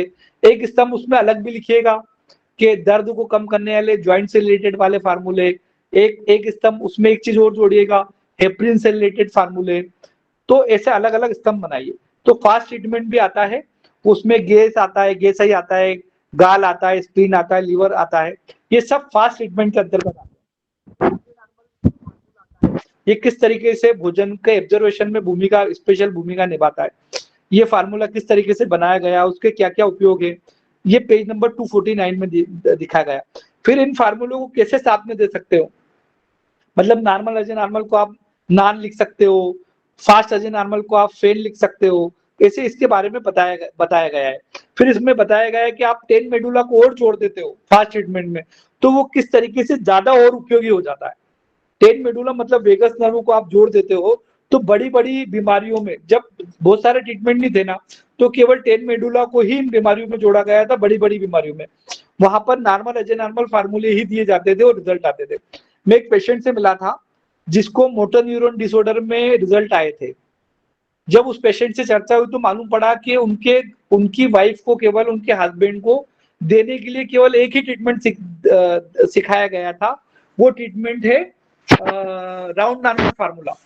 तो आप ये छोटे छोटे फार्मूलों को छोटा मत समझिए, बड़ी बड़ी बीमारियों के ऊपर बहुत अच्छे रिजल्ट आए। जब उनकी वाइफ ने कहा कि हमने जब लगातार, उनकी वाइफ ने केवल राउंड नॉर्मल फार्मूले दिया तो उसके भी बहुत अच्छे रिजल्ट आए। तो छोटे छोटे ट्रीटमेंट के भी बहुत अच्छे रिजल्ट आते हैं। फिर यहाँ पर हमारा पेट से रिलेटेड फार्मूला में आता है उल्टा नॉर्मल फार्मूला। ये उल्टा नॉर्मल फार्मूला क्या है, नॉर्मल फार्मूला हमारी पेट का जो क्रिया होती है, जिस तरीके से जो मूवमेंट होता है, वो फार्मूले उसी तरीके से बनाए गए हैं। लेकिन ये उल्टा फार्मूला जो है, हमारी जो पेट क्रिया करता है, जो नीचे की तरफ जो हमारा भोजन जाता है, उसके विरोध में इस फार्मूले को बनाया गया है, जो स्पेशली दस्त को रोकने के लिए काम करता है। कभी कभी दूसरी बीमारियों में भी काम करता है, लेकिन स्पेशली ये जो फार्मूला है, उल्टा नॉर्मल फार्मूला, ये दस्त को रोकने के लिए बनाया गया था। अब देखिए, एक छोटा सा मैं उदाहरण दूं कि इसमें दस्त को रोकने के लिए फार्मूला जोड़ा गया, बाद में इसके अंदर स्वेट भी जोड़ दिया गया, 6 स्वेट भी जोड़ दिया गया, क्योंकि वो आपके पैरासेल्सिस जो मूवमेंट है, जो आंतों की जो गति है, उसको रोकने का काम करता है। तो जब मैंने देखा कि यार जो मूवमेंट है, पैरासेल्सिस मूवमेंट जो है, आंतों के काम की गति को रोक रहा है, ये स्वेट वाला जो फार्मूला है, ये ऐसे व्यक्ति को दिया गया जिसके यूट्रस की जो मसल्स है, उसकी मोटिलिटी बड़ी थी, मतलब उसकी तीव्रता थी। पेशेंट को जांच कराने पर सारी रिपोर्ट्स नॉर्मल आ रही थी, लेकिन उसके मेंसेस हर 8 या 10 दिन में आ जाते थे, और आने के बाद में रुकते नहीं थे, और उतने ज्यादा होते थे कि वो बेहोश होकर गिर जाती थी। तो ऐसे पेशेंट को जब उनके जांच करवाई गई तो उनकी रिपोर्ट सारी नॉर्मल थी, लेकिन उनकी जो है गति बढ़ी हुई थी। यहाँ पर हम बात कर रहे हैं हाथों की गति को बढ़ने का, लेकिन वहां पर गति बढ़ी थी यूट्रस के मसल्स की। और जब हमने उनको 6 वेट वाला ट्रीटमेंट दिया तो उनको अद्भुत लाभ मिले। तो ये सारा ज्ञान कहाँ से आ पाया? ये सारा ज्ञान हम वेद से ले पाए, जब हमने इसको बहुत अच्छे से स्टडी किया, जब हमने पहले स्कैन किया, स्कैन करने के बाद स्टडी किया, स्टडी करने के बाद इसको जब शेयर किया, तो वो सारी चीज हमारे दिमाग के अंदर आती गई। क्या उस पेशेंट को 6 स्वेट भी दिया जा सकता है, जिसको मेंसेस में बहुत ज्यादा ब्लीडिंग हो रही थी, जिसकी ब्लीडिंग किसी से कम हो ही नहीं रही थी।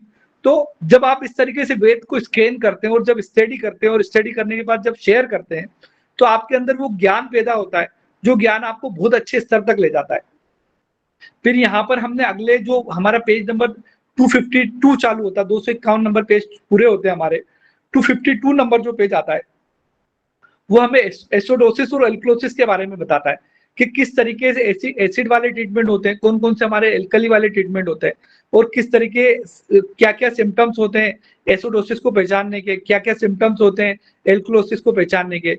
और ये सारे हमें पेज नंबर 253 में दिए गए। पेज नंबर 54 में जाते हैं तो एसिडोसिस के मुख्य लक्षण और एल्कोलोसिस के मुख्य लक्षण बताए गए हैं कि किस तरीके से लेफ्ट साइड जो पेन होते हैं वो अधिकतर एसिडोसिस के होते हैं, और जो राइट साइड पेन होते हैं वो सारे एल्कोलोसिस के होते हैं। किस तरीके से मसल्स जब टाइट हो जाती है तो एल्कोलोसिस की होती है, और जब मसल्स फ्री हो जाती है तो एसिडोसिस की होती है। ये पेज नंबर 152, 153, 154 के आसपास हम पढ़ने को मिलता है। फिर यहाँ पर यूडीएफ ट्रीटमेंट के बारे में भी हमें थोड़ा सा डिटेल में दिया गया है कि यूडीएफ ट्रीटमेंट क्या होता है, मतलब डिटेल में बताया गया है कि यूडीएफ की चर्चा की गई, तो यूडीएफ वर्ड क्या होता है उसकी थोड़ी सी यहाँ चर्चा हमें देखने को मिलती है। तो ये हमारे एसिडोसिस और अब ये तो हमारी पहचान हो गई थी 255 नंबर पेज पे कि हम कैसे पहचानेंगे कि हमारा कौन सा पेशेंट एसिडोसिस है और कौन सा पेशेंट एल्कलोसिस है। ये सारी चर्चा हमें पेज नंबर 255 तक बताई गई है। फिर हमें एसिड ट्रीटमेंट फार्मूला क्या होता है उसके बारे में बताया गया है, कौन कौन सी बीमारियों में दे सकते हैं हम उसके बारे में बताया है। ये पेज नंबर 256 में हमें इसके बारे में बताया गया है। हम स्कैन कर रहे हैं कि क्या क्या आखिरकार इनके बारे में बताया गया है ना। पेज नंबर 257 में हमें बताया गया है कि बच्चों में कब देते हैं, महिलाओं में कब देते हैं, हाइपोथायराइडिज्म में भी देते हैं। ये आपकी सबको स्टडी करना है, तो इनके गजब के परिणाम आते हैं आपके जीवन के अंदर। फिर एसिड ट्रीटमेंट फार्मूला क्या है, एफ वाला क्या था, बी वाला क्या हुआ, इनको अलग अलग तरीके से इनका उपयोग कैसे करते हैं। जैसे बी वाला फार्मूला, जैसे आपके पास में एक पेशेंट आया जिनको मुहासे हो रहे हैं, तो आपको उसका ट्रीटमेंट नहीं मालूम है, लेकिन यहाँ पर आपको ट्रीटमेंट दिया गया है। मैंने जैसे एक एंजियोटेंसिन नंबर 2 के बारे में एक घटना बता दी, अब आपको एक नई चीज मालूम पड़ गई कि डोपामाइन और एंजियोटेंसिन नंबर 2 को हम खांसी में उपयोग कर सकते हैं, जहां पर सूखी खांसी हो, या ऐसी बीमारियां जहां पर ब्लड की सप्लाई लंग्स में बहुत कम हो रही हो, या दूसरे ऑर्गन में बहुत कम हो रही हो और वहां पर कोई परेशानी हो, या ऐसी जगह पे, जैसे मैं आपको एक स्लिप डिस्क का उदाहरण दूं, जहां पर आप एंजियोटेंसिन नंबर 2 का उपयोग कर सकते हो। स्लिप डिस्क में भी आप एंजियोटेंसिन नंबर और डोपामाइन का उपयोग कर सकते हो और बहुत अच्छे रिजल्ट आते हैं। स्लिप डिस्क का वो पेशेंट जिसको छींकने खांसने में दर्द हो या करवट लेने में दर्द हो, स्लिप डिस्क के आपके पास पेशेंट आते हैं, स्लिप डिस्क के वो पेशेंट जहां छींकने खांसने में दर्द हो, छींकने खांसने में दर्द है मतलब उसके साइनोवियल मेम्ब्रेन में, साइनोवियल मेम्ब्रेन मतलब वो हड्डी से जुड़े वाली जो मेम्ब्रेन है उसके अंदर सूजन आ गई है, वहां ब्लड की सप्लाई प्रॉपर रूप से नहीं हो पा रही है, तो वहां पर ब्लड की सप्लाई को ठीक करने के लिए आप इन्फ्लामेशन ट्रीटमेंट के साथ में यदि एंजियोटेंसिन नंबर 2 या डोपामाइन ट्रीटमेंट, एंजियोटेंसिन नंबर 2 जिन लोगों का हीमोग्लोबिन थोड़ा कम हो और वो लोग बीमार हो, कोई सी भी बीमारी हो, उनको आप एंजियोटेंसिन नंबर 2 फार्मूला दे सकते हो। ये ज्ञान आपको भी मिल सकता है यदि आप इस वेद को स्कैन करते हो, फिर इसकी स्टडी करते हो और फिर इसको शेयर करते हो। मैंने आपको उदाहरण दे दिया कि ऐसा पेशेंट स्लिप डिस्क वाला जिसको छींकने खांसने में दर्द हो, उसको इन्फ्लामेशन फार्मूले के साथ में, या वो छींक रहा है, जैसे किसी पेशेंट को खांसी है और खांसने के दौरान उसको सीने में दर्द हो रहा है, मतलब सीने में दर्द हो रहा है मतलब उसके मेम्ब्रेन में स्वेलिंग है। मेम्ब्रेन में स्वेलिंग क्यों आ गई? क्योंकि वहां ब्लड की सप्लाई ठीक नहीं है, या तो उस व्यक्ति का हीमोग्लोबिन कम है या डोपामाइन सही तरीके से बन नहीं रहा है। यदि हीमोग्लोबिन कम है तो वहां एंजियोटेंसिन नंबर के साथ में आप इन्फ्लामेशन फार्मूला दीजिए। और यदि पेशेंट का बीपी कम है, हीमोग्लोबिन तो ठीक है लेकिन बीपी कम है, और उसके फैमिली में जो है पार्किंसंस डिजीज जैसी जो है जेनेटिकल व्यवस्था रही है, वहां पर आप डोपामाइन जैसे ट्रीटमेंट का उपयोग कर सकते हो। चले हम बढ़ाएं, बोरियत तो नहीं होती, और बोरियत हो रही है तो बहुत अच्छी बात है, बोरियत से ही परफेक्शन आता है।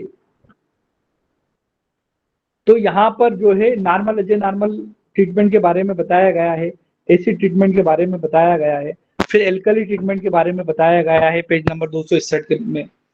फिर जो है पेज नंबर 262 में जब हम बात करते हैं तो यहाँ पर 125 DCC, मतलब यहाँ पर हम बात कर रहे थे एसिडोसिस और एल्कलोसिस की, अब यहाँ बात शुरू हो जाती है 125 DCC की, जो पेज नंबर 263 से चालू होता है। अब इसमें दिया गया है कि किस तरीके से हम लोग जो है 125 DCC का उपयोग करते हैं, किस तरीके से 125 DCC बनता है, इसका पेज नंबर 264 और 65 में पूरा डिटेलिंग दी गई है। फिर ये डिटेल दिया गया है कि किन पेशेंटों को इसमें क्या क्या मॉडिफिकेशन किए जा सकते हैं 125 DCC के अंदर, वो हमें पेज नंबर 265 में पढ़ने को मिलता है। और 266 में हमें सेम वही चीज देखने को मिलती है कि किस तरीके से इसका क्या क्या लॉजिक होता है और किस किस लॉजिक से इसको दिया जाता है। इसकी बड़ी डिटेलिंग के साथ इसको दिया गया है ना। फिर इसके अंदर जो है page number 60 pure 125 DCC formula कैसे बना, इसको प्योर जिन्स फार्मूला भी बोलते हैं और क्यों जिन्स फार्मूला बोलते हैं, इसको भी आपकी डिटेलिंग दी गई है, 269 पेज पे दिया गया है। इसको जिन्स फार्मूला नंबर 2 बोलते हैं, क्यों बोलते हैं उसकी डिटेलिंग दी गई है। फिर 270 पेज पर गैस आई ट्रीटमेंट के बारे में बताया गया है, जो डोपामाइन से जुड़ा हुआ है। वापस से यहाँ डोपामाइन की चर्चा होती है, जो डोपामाइन के बारे में हमने बताया। मैं थोड़ा स्पीड पे चल रहा हूँ कि आप किस तरीके से इसके बारे में देख सकते हैं। फिर पेज नंबर 272 खत्म हो जाता है हमारा, जहाँ पर हमने 120 DCC के बारे में पढ़ लिया था। देखिए हमने क्या पढ़ लिया, यहाँ नॉर्मल पढ़ लिया, अजय नॉर्मल पढ़ लिया, उल्टा नॉर्मल पढ़ लिया, थोड़ा सा एंजियोटेंसिन नंबर 2 पढ़ लिया, थोड़ा सा डोपामाइन पढ़ लिया। उसके साथ में हमने एसिड और एल्कली फार्मूले जो है 272 नंबर पेज के पहले पहले पढ़ लिए। उसके बाद में चालू होता है हमारे मेडुला उपचार, जो पेज नंबर 273 से चालू होते हैं। तो क्या क्या कौन कौन से मेडुला उपचार है, 6 मेडुला के बारे में बताया गया है। ये हाइपोथैलेमस को स्टिमुलेशन करता है और भूख को, प्यास को और इन सबको मैनेज करने का काम करता है, और जब बड़ा जबरदस्त काम करता है हाइपोथैलेमस के ऊपर, इसके बहुत अच्छे काम है ना। इसके बाद में बॉडी के टेम्परेचर को मैनेज करने के लिए 6 मेडुला बहुत अच्छा काम करता है। फिर हम 8 मेडुला देते हैं, सेरोटोनिन हार्मोन्स के लिए भी देते हैं, जो नींद लाने में काम करता है। तो ये 8 मेडुला कैसे काम करता है, ये पूरी डिटेलिंग इसके अंदर दी गई है, और ये किस तरीके से जो है तनाव को कम करता है। फिर 10 मेडुला वेगस नर्व को स्टिमुलेशन करता है, इसके बारे में दिया गया। 12 मेडुला जो फिट्स को कम करता है, हिप्पोकैम्पस के भाग को उकसाने के लिए करता है। साथ में जिन बच्चों को पेट में कीड़े निकलते हैं उनको हम 12 मेडुला देते हैं। ये पेज नंबर 277 की बात हो गई। यहाँ पर आज हम चर्चा कर रहे हैं स्कैन के बारे में। स्कैन के बारे में कल से सत्र जो शुरू होंगे वो स्टडी के होंगे, और उसके बाद में जो है शेयरिंग के सत्र भी साथ में शुरू होंगे। कल दोनों सत्र साथ में शुरू होंगे, स्टडी और शेयरिंग दोनों साथ में चीज की जाएगी।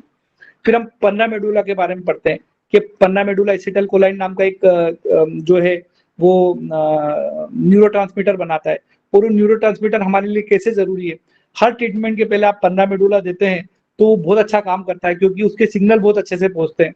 तो यदि आप कोई थेरेपी दे रहे हो और उसके रिजल्ट अच्छे नहीं आ रहे हैं तो आप 15 मेडुला को उसके साथ शामिल कर सकते हो। ये एक तरह का न्यूरोट्रांसमीटर है। और एक न्यूरोट्रांसमीटर मतलब एक नर्व से दूसरी नर्व के बाद में सिग्नल देने का काम करता है। तो इसके बहुत अच्छे रिजल्ट आते हैं। और स्पेशली जीबीएस की बीमारी में, गिलन बार सिंड्रोम में इसके बहुत बढ़िया रिजल्ट देखने को मिलते हैं। माइस्थेनिया ग्रेविस का एक मेरे पास पेशेंट था, आप यकीन मानिएगा केवल 15 मेडुला अकेले से ही वो पेशेंट ठीक हुआ था।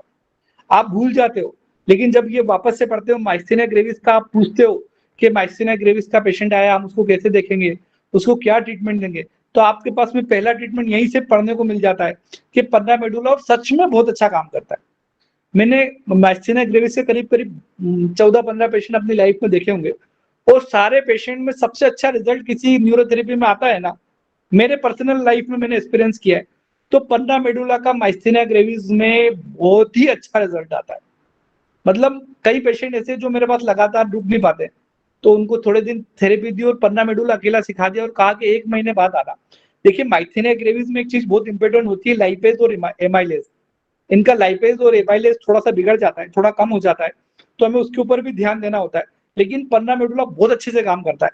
यहाँ पे 15 मेडुला के साथ यदि आप 2 पेन, 4 पेन, 8 पेन या 10 पेन जोड़ देते हैं, कोई सा भी पेन एक जोड़ देते हैं, तो माइस्थेनिया ग्रेविस वाले पेशेंट को बहुत अच्छे रिजल्ट आते हैं। ये हमें पेज नंबर 278 में देखने को मिलता है। फिर हमें 20 मेडुला के बारे में देखने को मिलता है कि 20 मेडुला किस तरीके से प्रोलेक्टिन हार्मोन्स को रोकता भी है, और साथ ही साथ में जो है डोपामाइन को भी बनाता है। तो ये पूरी डिटेलिंग दी गई है इसके अंदर, ये आपको जरूर पढ़ना है ना इसके बारे में। फिर 30 मेडुला के बारे में दिया गया है कि 30 मेडुला कैसे सूजन को कम करता है, कैसे मेंसेस के पेन को कम करता है। बहुत अच्छा काम करता है 30 मेडुला। जब भी कोई स्मूथ मसल्स हो, चाहे दांत के मसूड़े वाला दर्द हो, चाहे यूट्रस वाला पेन हो, चाहे पेट दर्द वाला पेन हो, जो कोलिक डिजीज के कारण से आ जाता है आपको, पेट में इन्फेक्शन के कारण से हो, या स्मूथ मसल्स हो और वहां कोई ऑर्गन का पेन हो, तो वहां पर 30 मेडुला बहुत जबरदस्त तरीके से काम करता है। वहां पर आप 30 मेडुला का उपयोग कर सकते हो। बस ध्यान ये रखिएगा वो ज्यादा अच्छा काम वहां करता है जहां की मसल्स थोड़ी सी स्मूथ हो, सॉफ्ट हो। हार्ड वाली मसल्स में 30 मेडुला ज्यादा बहुत अच्छे से काम नहीं करता है। अब हम पेज नंबर जो है 281 के आसपास पहुंच जाते हैं, जहां पर हमें बहुत अच्छे से प्रोस्टाग्लैंडिन्स के बारे में बताया गया है। फिर अब जब अगले पेज पे जाते हैं 283 पे, तो हमें 2 मेडुला के बारे में बताया गया है कि 2 मेडुला कैसे गाबा को भी स्टिमुलेशन करता है और हमारे ऑप्टिक नर्व को भी स्टिमुलेशन करता है। गाबा क्या है? गाबा वैसे ही न्यूरोट्रांसमीटर है जैसा एसिटल कोलाइन न्यूरोट्रांसमीटर होता है। तो काफी बीमारियों में जहां रिजल्ट नहीं आते हैं, वहां 2 मेडुला देने के बाद रिजल्ट आते हैं। तो गाबा बहुत अच्छा न्यूरोट्रांसमीटर है। 2 पेन का उपयोग भी आप अपने किसी भी ट्रीटमेंट के उपचार को एक्टिवेट करने के लिए बढ़ा सकते हो। पार्किंसन डिजीज में भी 2 मेडुला दिया जा सकता है।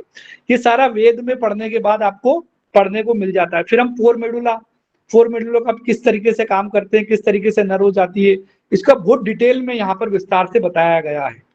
ये बहुत अच्छा ट्रीटमेंट है। फिर 1 मेडुला से लेके 12 मेडुला के अलग अलग क्या क्या काम है उसके बारे में बताया गया है। फिर 15 मेडुला, 20 मेडुला, 30 मेडुला जो गुरुजी ने अलग से खोज की गई थी उसके बारे में भी बताया गया। जो 1 से 12 मेडुला है ना, वो सारे हमारे क्रेनियल नर्व के ऊपर काम करते हैं। मेरा क्वेश्चन था, मैंने अनूप सर से क्वेश्चन किया था कि सर ऐसे ही क्यों होता है कि 2 मेडुला को क्रेनियल नर्व को स्टिमुलेशन करता है और 5 मेडुला की क्रेनियल नर्व को स्टिमुलेशन करता है, इसका कारण बताओ। तो अनूप सर ने मुझे समझाया था कि जिस तरीके से वो एक पुराने समय में जो टेलीफोन आते थे, आप उसमें नंबर लिखे रहते थे 1 2 3 4 5 6, वहां से हमें 6 नंबर को घुमा के उसको आखिरी तक टिकाना होता था। जैसे कि एक फोन नंबर है 22735, तो हमें 2 को एक बार पूरा घुमा के ले जाना पड़ता था, फिर हम 2 को फिर से घुमाते थे, फिर हम उसका 3 नंबर लगाना होता तो 3 नंबर को लेके पूरा घुमाते थे। तो अनूप सर ने बताया जैसे वो टेलीफोन काम करता है वैसे ही हमारे जो है ये काम करते हैं। गुरुजी को मालूम पड़ा कि जब आप 2 बार मतलब एक बार उसको स्टिमुलेशन करते हो, मतलब अपने अंगूठे को 2 बार घुमाते हो, तो एक ही नंबर की क्रेनियल नर्व स्टिमुलेशन होगी। फिर मैंने शुरू में इस बात को माना नहीं, लेकिन अपने जीवन में अनुभव किया कि हर मेडुला अलग अलग तरीके से काम करता है, उसके अलग अलग काम होते हैं। ये जरूर कुछ चीजें आपको अनुभव में मिलेगी, जैसे 15 मेडुला भोजन को नीचे ले जाने का काम करता है और आपके एसिडिटी में भी काम करता है, लेकिन मैंने देखा कि 8 मेडुला उससे ज्यादा अच्छा काम करता है। तो मैं कई जगह 15 मेडुला की जगह 8 मेडुला का उपयोग करता हूँ। वो आपको भी समझ में आएगा कि किस तरीके से कौन कौन मेडुला का उपयोग करते हैं। हम पेज नंबर 285 पे पहुंच गए। उसके बाद में पाचन संस्था को सुधारने वाला वापस से हमने वहां normal, Ajay normal, fast treatment और 10 मेडुला पढ़ा था। यहाँ पर एक और ट्रीटमेंट निकल के आता है जिसको कोल्ड ट्रीटमेंट बोलते हैं। ये बड़ा अच्छा ट्रीटमेंट है कोल्ड ट्रीटमेंट। ये केवल पेट को ही सही नहीं करता, केवल एसिडिटी को ही कम नहीं करता है, ये हमारे सिस्टोलिक बीपी को भी कम करने में मदद करता है। 30 मेडुला भी सिस्टोलिक बीपी को कम करता है। इसी प्रकार कोल्ड ट्रीटमेंट भी जो है हमारा सिस्टोलिक बीपी को कम करने में मदद करता है। ये सारा आपको देखने को इस ट्रीटमेंट में, इसके बारे में जब आप जानेंगे तो आपको देखने को मिलेगा। 10 मेडुला क्यों दिया गया है इसके अंदर, 6 गेसाई क्यों दिया गया है, 3 काल क्यों दिया गया है, वो भी आपको इन पेजों में देखने को मिलेगा। यहाँ पर हम कर रहे हैं पेजों वेद का स्कैन। इसके बाद में हम इसके करेंगे स्टडी करने के बाद में इसको करेंगे हम शेयर, है ना। पेज नंबर 298 में एक और ट्रीटमेंट निकल के आता है जिसको बोलते हैं वेटर ट्रीटमेंट फार्मूला। ये वेटर ट्रीटमेंट फार्मूला क्या हुआ, वेटर एम्पुला एक पार्ट होता है जो पेनक्रियास से एक डक्ट निकलता है जिसको वेटर एम्पुला एक पार्ट बोलते हैं। उसको स्टिमुलेशन करने के लिए ही ये वेटर ट्रीटमेंट फार्मूला बना था। लेकिन बाद में स्किन वाली बीमारियों में, काफी बीमारियों में जो है इस ट्रीटमेंट का उपयोग होने लगा, वेटर ट्रीटमेंट फार्मूला का। फिर इस ट्रीटमेंट को ज्यादा और एक्टिवेट करने के लिए जो है इसके साथ में एक ट्रीटमेंट और जोड़ दिया गया जो हमें पेज नंबर 290 में पढ़ने को मिलता है। वो न्यू गाल ट्रीटमेंट होता है। ये केवल गाल और केवल जो है वेटर ऑफ एम्पुला को स्टिमुलेशन नहीं करते, ये हमारे बॉडी के एवरी सेल्स को स्टिमुलेशन करते हैं, हमारी जीवनी शक्ति को बढ़ाते हैं, हमारे सेल के अंदर के एरिया से लेके बाहर के एरिया तक, मतलब जो हमारी स्किन है, स्किन से लेके हर ऑर्गन के ऊपर न्यू गाल ट्रीटमेंट का यूज होता है। चाहे एसिडिटी का पेशेंट हो, चाहे सोराइसिस का पेशेंट हो, चाहे गाल स्टोन का पेशेंट हो, चाहे आर्टिज्म का पेशेंट हो, चाहे कोई बुढ़ापे में कमजोरी वाला पेशेंट आया हो, किसी की एसिडिटी ठीक नहीं हो रही हो, उनका पेशेंट हो, तो हम वेटर और न्यू गाल दोनों ट्रीटमेंट को मिला के इनका उपयोग करते हैं और इसके बहुत अच्छे रिजल्ट आते हैं। इसके बारे में दिया गया है, क्यों 6 12 फिंगर दिया गया है, न्यू गाल फार्मूला कैसे इसका उपयोग होता है, पूरा इसके बारे में दिया गया है। सीसी के नॉर्मल फार्मूला इसके बाद में एक आता है कि उसके बारे में 293 पेज के बारे में पढ़ने को हमें मिलता है। उसके बाद में आता है 294 नंबर पे फार्मूला नंबर 4। ये बहुत अच्छा पॉइंट होता है, बहुत अच्छा ट्रीटमेंट है। जैसे कि हम लोग ध्यान नहीं रखते लेकिन पूछते हैं सर मैं पेन पॉइंट निकालने के लिए थेरेपी तो दे रहा हूँ, उनके पेन पॉइंट का दर्द कम हो जाता है लेकिन फिर से बढ़ जाता है, उनको क्या ट्रीटमेंट देना चाहिए? तो आप उनके लिए फार्मूला नंबर 4 का उपयोग कर सकते हो। जिनको बहुत ज्यादा पेन पॉइंट में दर्द हो, अभी तक हमें दूसरे फार्मूले मालूम थे, लेकिन जब आप वेद को पढ़ोगे ना तो आपको मालूम पड़ेगा कि यार फार्मूला नंबर 4 को भी दिया जा सकता है पेन पॉइंट के 4 नंबर वाले दर्द को निकालने के लिए। साथ ही साथ में आंखों की बीमारियों के लिए भी फार्मूला नंबर 4 उपयोग हो सकता है। और कैसे होता है इनका पूरा लॉजिक दिया गया है। जब आप बार बार किसी चीज का लॉजिक पढ़ते हैं ना तो आपका न्यूरोथेरेपी से जो है वो लगाव बढ़ता जाता है, उसमें आपको आनंद आते जाते हैं और आप उसकी एक नए स्तर पर पहुंचते हैं। तो आपको इनका लॉजिक लगातार पढ़ना होगा। आप अच्छे न्यूरोथेरेपिस्ट बनना चाहते हैं तो आपको इसको पढ़ना होगा, जो हमें पेज नंबर 294 में दिया गया है फार्मूला नंबर 4 के बारे में, है ना। अब हम आते हैं फार्मूला नंबर 4 के बाद में और भी एब्डोमेन पेन रिलीज करने के फार्मूले दिए गए जो 97 पेज पे दिए गए हैं। इसमें स्वेट को शामिल कर लिया गया है और एडीआर को भी शामिल कर लिया गया है। मतलब इन्फ्लामेशन का जो शुरुआत हुई थी वो पेट से रिलेटेड ही दी थी। पेट के इन्फेक्शन कम करने के लिए हमने ये फार्मूले बनाए थे। फिर हमने उल्टा नॉर्मल फार्मूला में किस तरीके से 30 मेडुला और 6 स्वेट को ऐड करा, यहाँ पर पूरा उसको डिटेलिंग दी गई है, तो इसके बारे में आप पूरा पढ़ सकते हो। जो फिर एक फार्मूला आया जीवन धारा फार्मूला। ये जीवन धारा फार्मूला जो है जीवन को नया बनाने वाला फार्मूला है, बहुत अच्छा यूज होता है इसका। इसमें देखो न्यूजेंस फार्मूला का और किडनी क्लियर का उपयोग किया गया है नॉर्मल अजय नॉर्मल के साथ में। मतलब जो नॉर्मल फार्मूला हमने पेट को सुधारा, साथ साथ में लोअर एब्डोमेन को भी सुधारा, साथ साथ में हमने एसिड एल्कली को भी बैलेंस करा किडनी क्लियर फार्मूला देके। तो ऐसे लोग जो बूढ़े हो गए हो, जिनको किसी पेशेंट से रिजल्ट नहीं आ रहा है, बहुत सारे लोग बोलते हैं कि सर हमारे पास पेशेंट आया लेकिन एक नई डिजीज का पेशेंट आया जिसके बारे में हम जानते ही नहीं है, तो आप वहां नॉर्मल अजय नॉर्मल फार्मूला का उपयोग कर सकते हो, साथ साथ जीवन धारा फार्मूला भी उपयोग कर सकते हो। यदि आपको 2 दिन उस बीमारी के बारे में जानने को नहीं मिला तो आप जीवन धारा फार्मूला दे दीजिए। यदि आपको कोई ऐसी बीमारी के बारे में आ रहा जिसके आपके रिजल्ट नहीं आ रहे और आप समझ नहीं पा रहे हो कि मुझे क्या फार्मूला देना है, आप जीवन धारा फार्मूला दीजिए। उस पेशेंट को 25 से 30% कोई सी भी बीमारी हो उसमें सुधार जरूर आ जाएगा। है ना। हम पेज नंबर 300 पे पहुंच गए, 300 पेज नंबर पे पहुंच गए, है ना।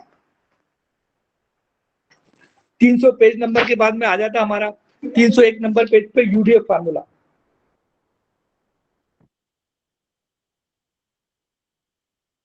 302 पे यूडीएफ फार्मूले के बारे में बताया गया है कि किस तरीके से काम करता है और किस तरीके से इसको आगे बढ़ाया गया है। 306 नंबर पेज पे भी हमें यही चीज देखने को मिलती है जो यूडीएफ के बारे में है। यूडीएफ बहुत अच्छा ट्रीटमेंट है। हम काफी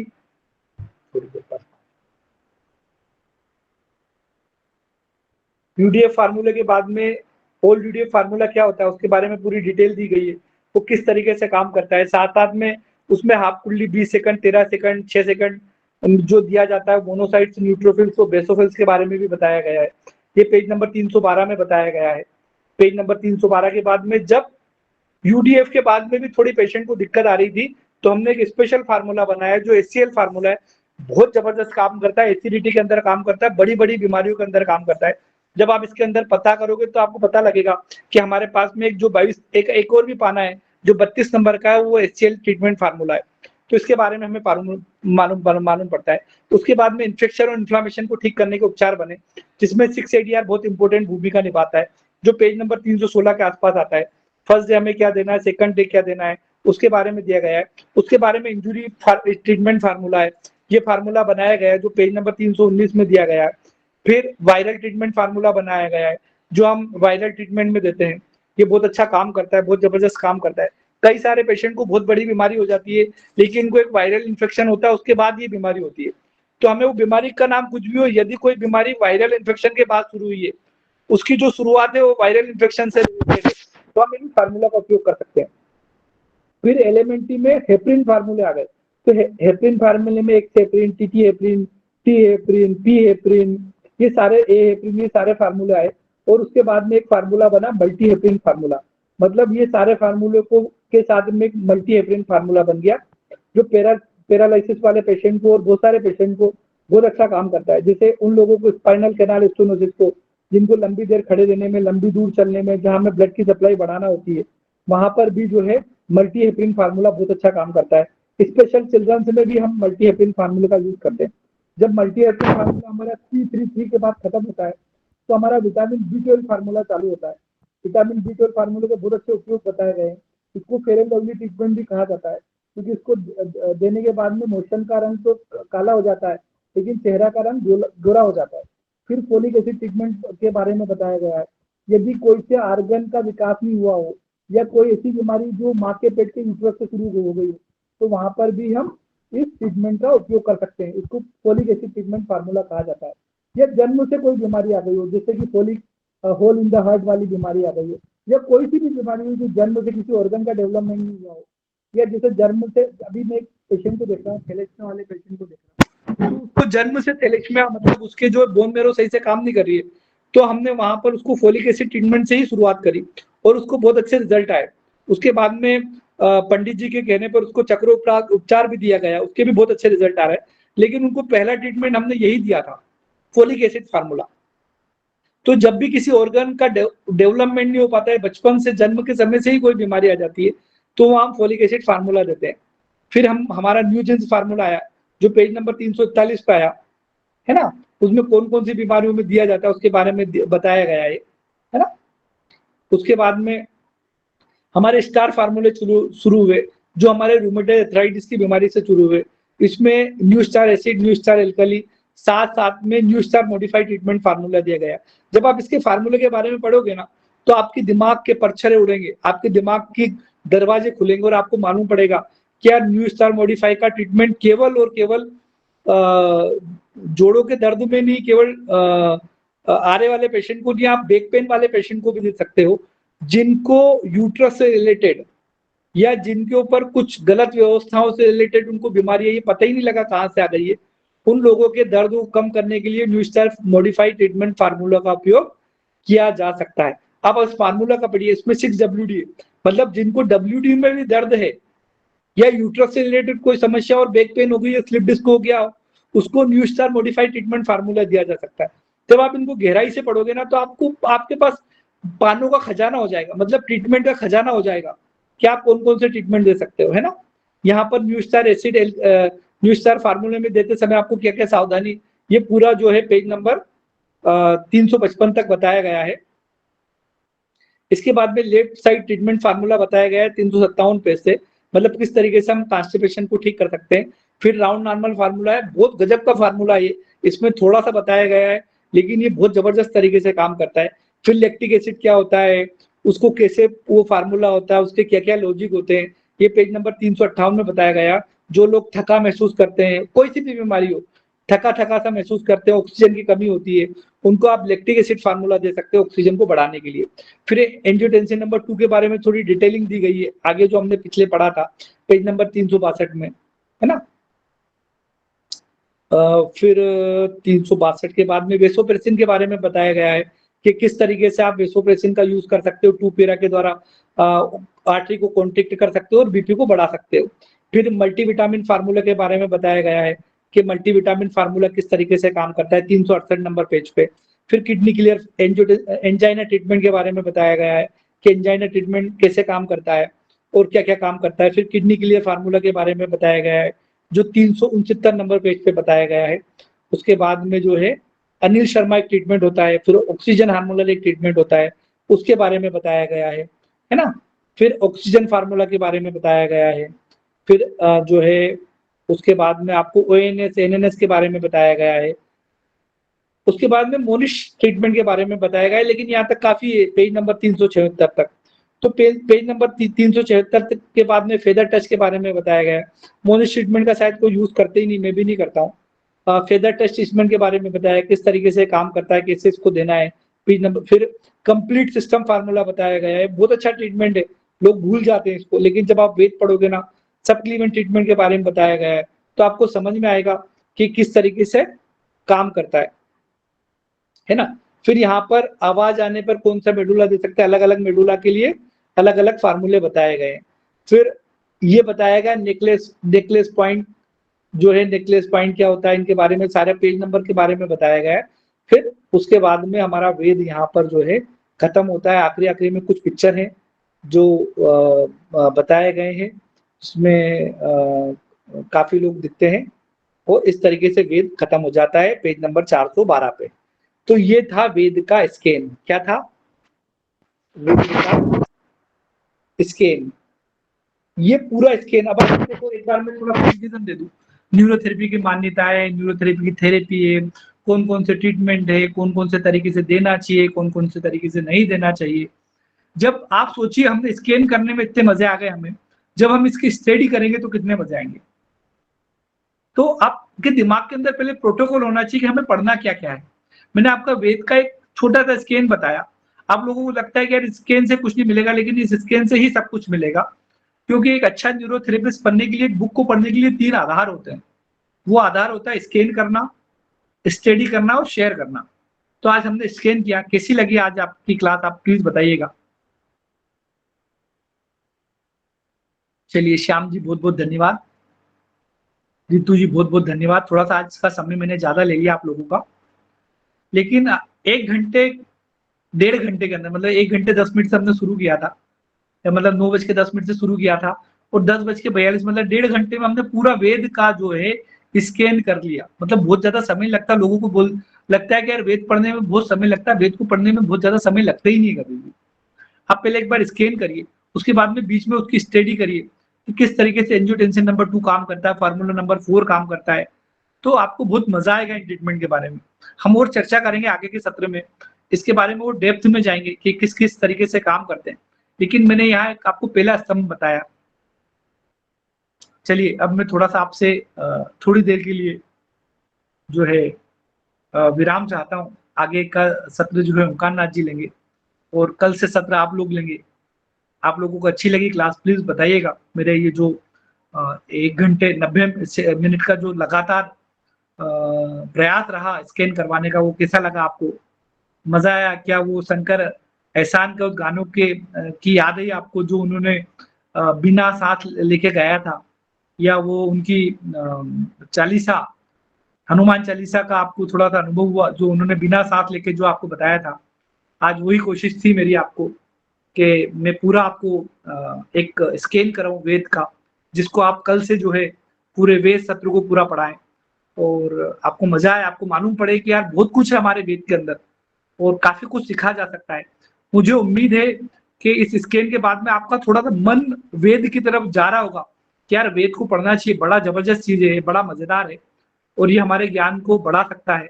ये हमारे अच्छे न्यूरोथेरेपिस्ट की जिंदगी में कहीं ना कहीं एक पॉजिटिव थिंग साबित हो सकती है। चलिए, आप सब लोगों का बहुत बहुत धन्यवाद।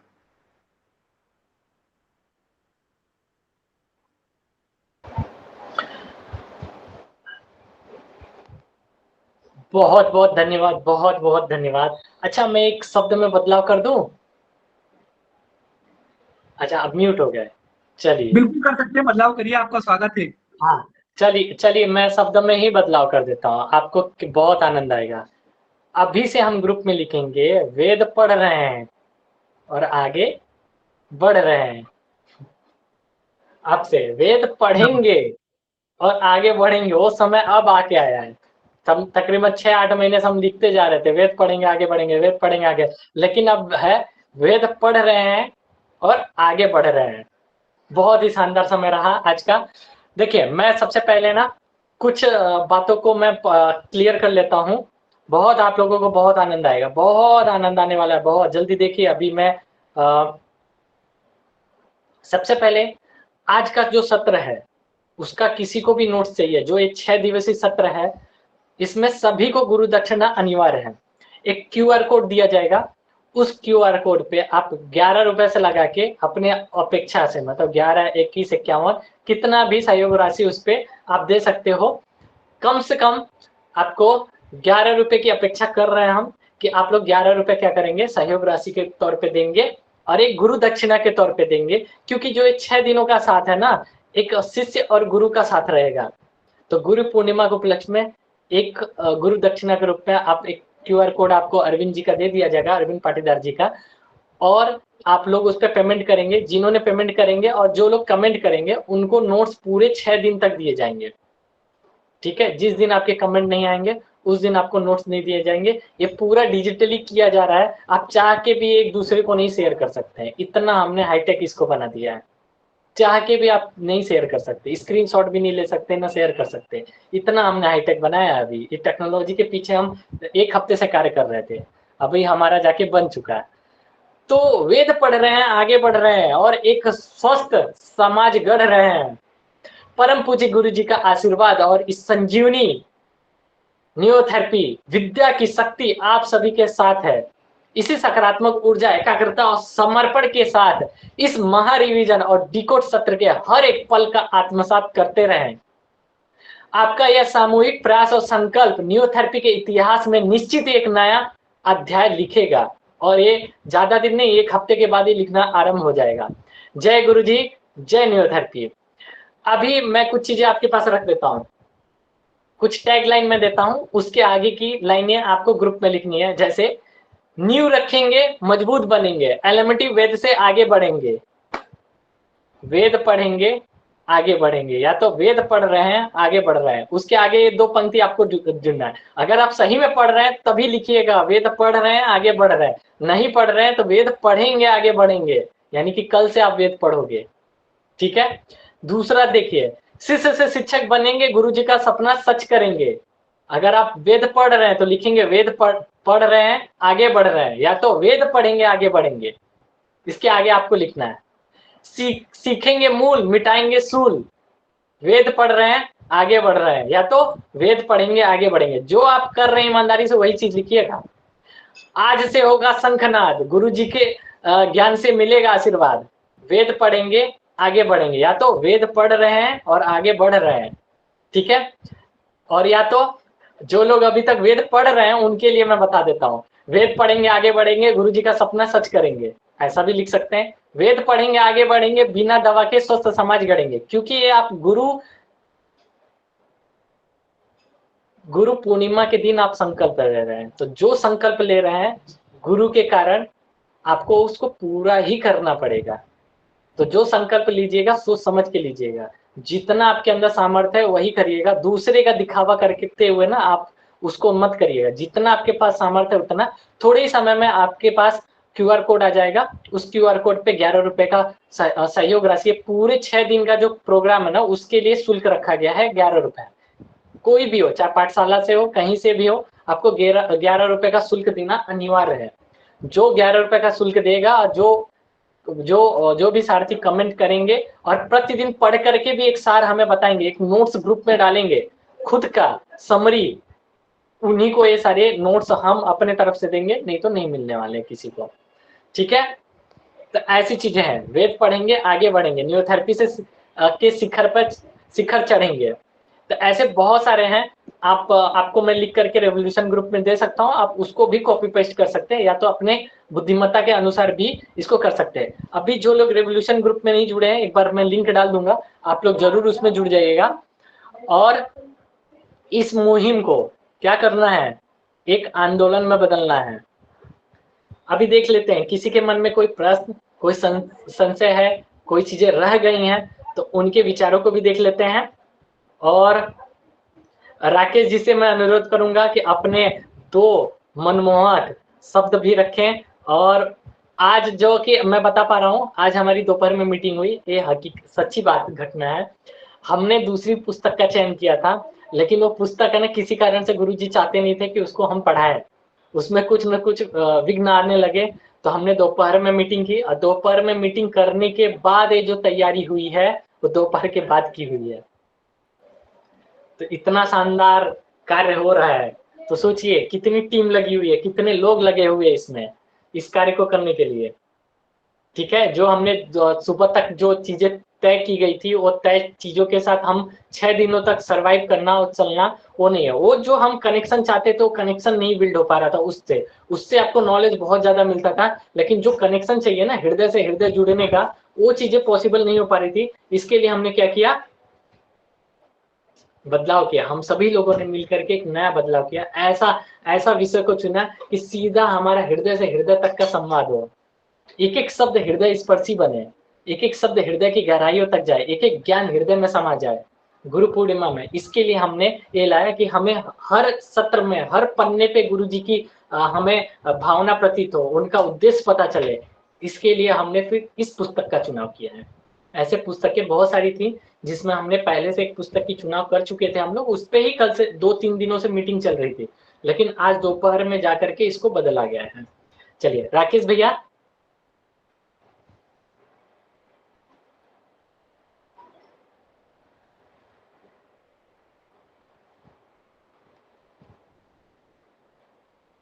राकेश भैया जी, अच्छा म्यूट है, सॉरी।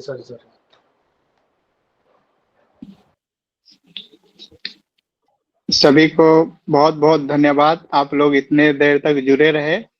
अरविंद सर ने इतना बढ़िया से स्कैन करना हम लोग को सिखाया, कैसे किसी भी बुक को कैसे स्कैन किया जाता है, उसके लिए उनको बहुत बहुत धन्यवाद। और पंडित जी ज्यादा लंबा नहीं करते हैं, वैसे वेद में लिखा हुआ है कि 10:30 बजे तक सोना है, तो हम उसको भी फॉलो करते रहें। ठीक है, जय गुरु जी, जय न्यूरोथेरेपी, सभी का धन्यवाद। अभी मैं एक बात स्पष्ट कर देता हूँ, इन 6 दिनों में हम किसी भी प्रश्न का उत्तर नहीं देने वाले हैं। जिनको भी आज के सत्र से संबंधित कोई भी डाउट है, वो लोग पेन कॉपी लेकर के लिख लें और कल 8:30 बजे जुड़ जाए। 8:30 बजे नियम है, समय 9 बजे का, लेकिन जिनको डाउट है हम लोग जुड़े रहेंगे। आप 9:30 बजे ही उसमें 8:30 बजे आपको जुड़ जाना है। ठीक है, और कुछ बातों को मैं रख दे रहा हूँ, कुछ बातें मैं रख दे रहा हूँ। ठीक है, उसके बाद आप लोग जाइए, लेकिन इसमें कोई भी प्रश्न उत्तर नहीं लिया जाएगा, कोई भी चीजें नहीं लेनी है। आपको खुद से उसको पहले क्या करना है, लिखना है पुस्तक में लिखने के बाद आपको फिर पुस्तक में ढूंढना है, और ढूंढने के बाद अगर उत्तर नहीं मिलता है तो आप 8:30 बजे जुड़ जाइएगा। 8:30 बजे से लेकर के 8:50 तक इसी के ऊपर चर्चा होगी। 8:50 के बाद पहले एक मानसिक शांति के लिए भी एक मंत्रोच्चार करेंगे, उसके बाद हम फिर 8:50 के बाद से ही जो हमारे अतिथि रहेंगे उनका परिचय होने के बाद अब सीधा जो हमारे शिक्षक रहेंगे उनका परिचय करने के बाद सीधा हम आगे बढ़ेंगे और पूरे सत्र का आनंद लेंगे।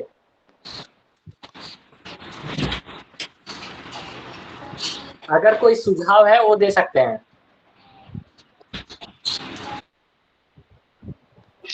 कोई ऐसे हैं जो पहली बार ये अपना सत्र में जुड़े हुए हैं, वो अपना अनुभव जरूर दीजिए। सर नमस्कार। नमस्कार जी।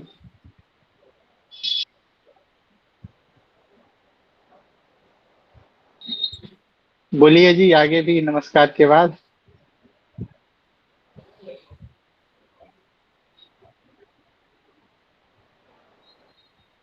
चलिए कोई बात नहीं, नमस्कार तक ही कनेक्शन था। और भी कोई लोग?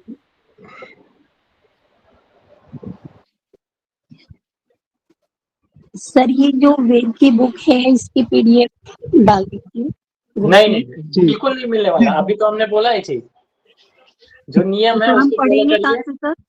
और जो नियम है उसको फॉलो करिए, और एक हम लिंक देंगे उन्हीं को, और उसका टेक्निक बताएंगे पुस्तक मिलेगी कैसे। उस लिंक को ज्वाइन करना है, क्लासमेट करके क्लास गूगल क्लासरूम करके एक एप्लीकेशन है, उसके अंदर देखिए एक गूगल क्लासरूम करके एप्लीकेशन है, उसमें न्यूरोथेरेपी पाठशाला और अभी का जो है बैच नंबर 1 इसमें डाला हुआ है, और इसमें वो पीडीएफ अवेलेबल है, इसको आपको प्राप्त करना पड़ेगा। अरे ना किसी को आप शेयर कर पाएंगे ना केवल पढ़ सकते हैं, शेयर नहीं कर सकते हैं, तो इसके लिए हमने इतना स्ट्रिक्ट इसको बनाया है। सर कहाँ पे खोलनी है? वो आप चिंता मत करिए, आप केवल जो चीजें हमने बताई उसको फॉलो करिए, आपको स्वतः ही प्राप्त हो जाएगी। ठीक है, मैं आपको कुछ कमेंट है ना सजेस्ट कर दे रहा हूँ, उसके हिसाब से ही हमको क्या करना, आगे बढ़ना है।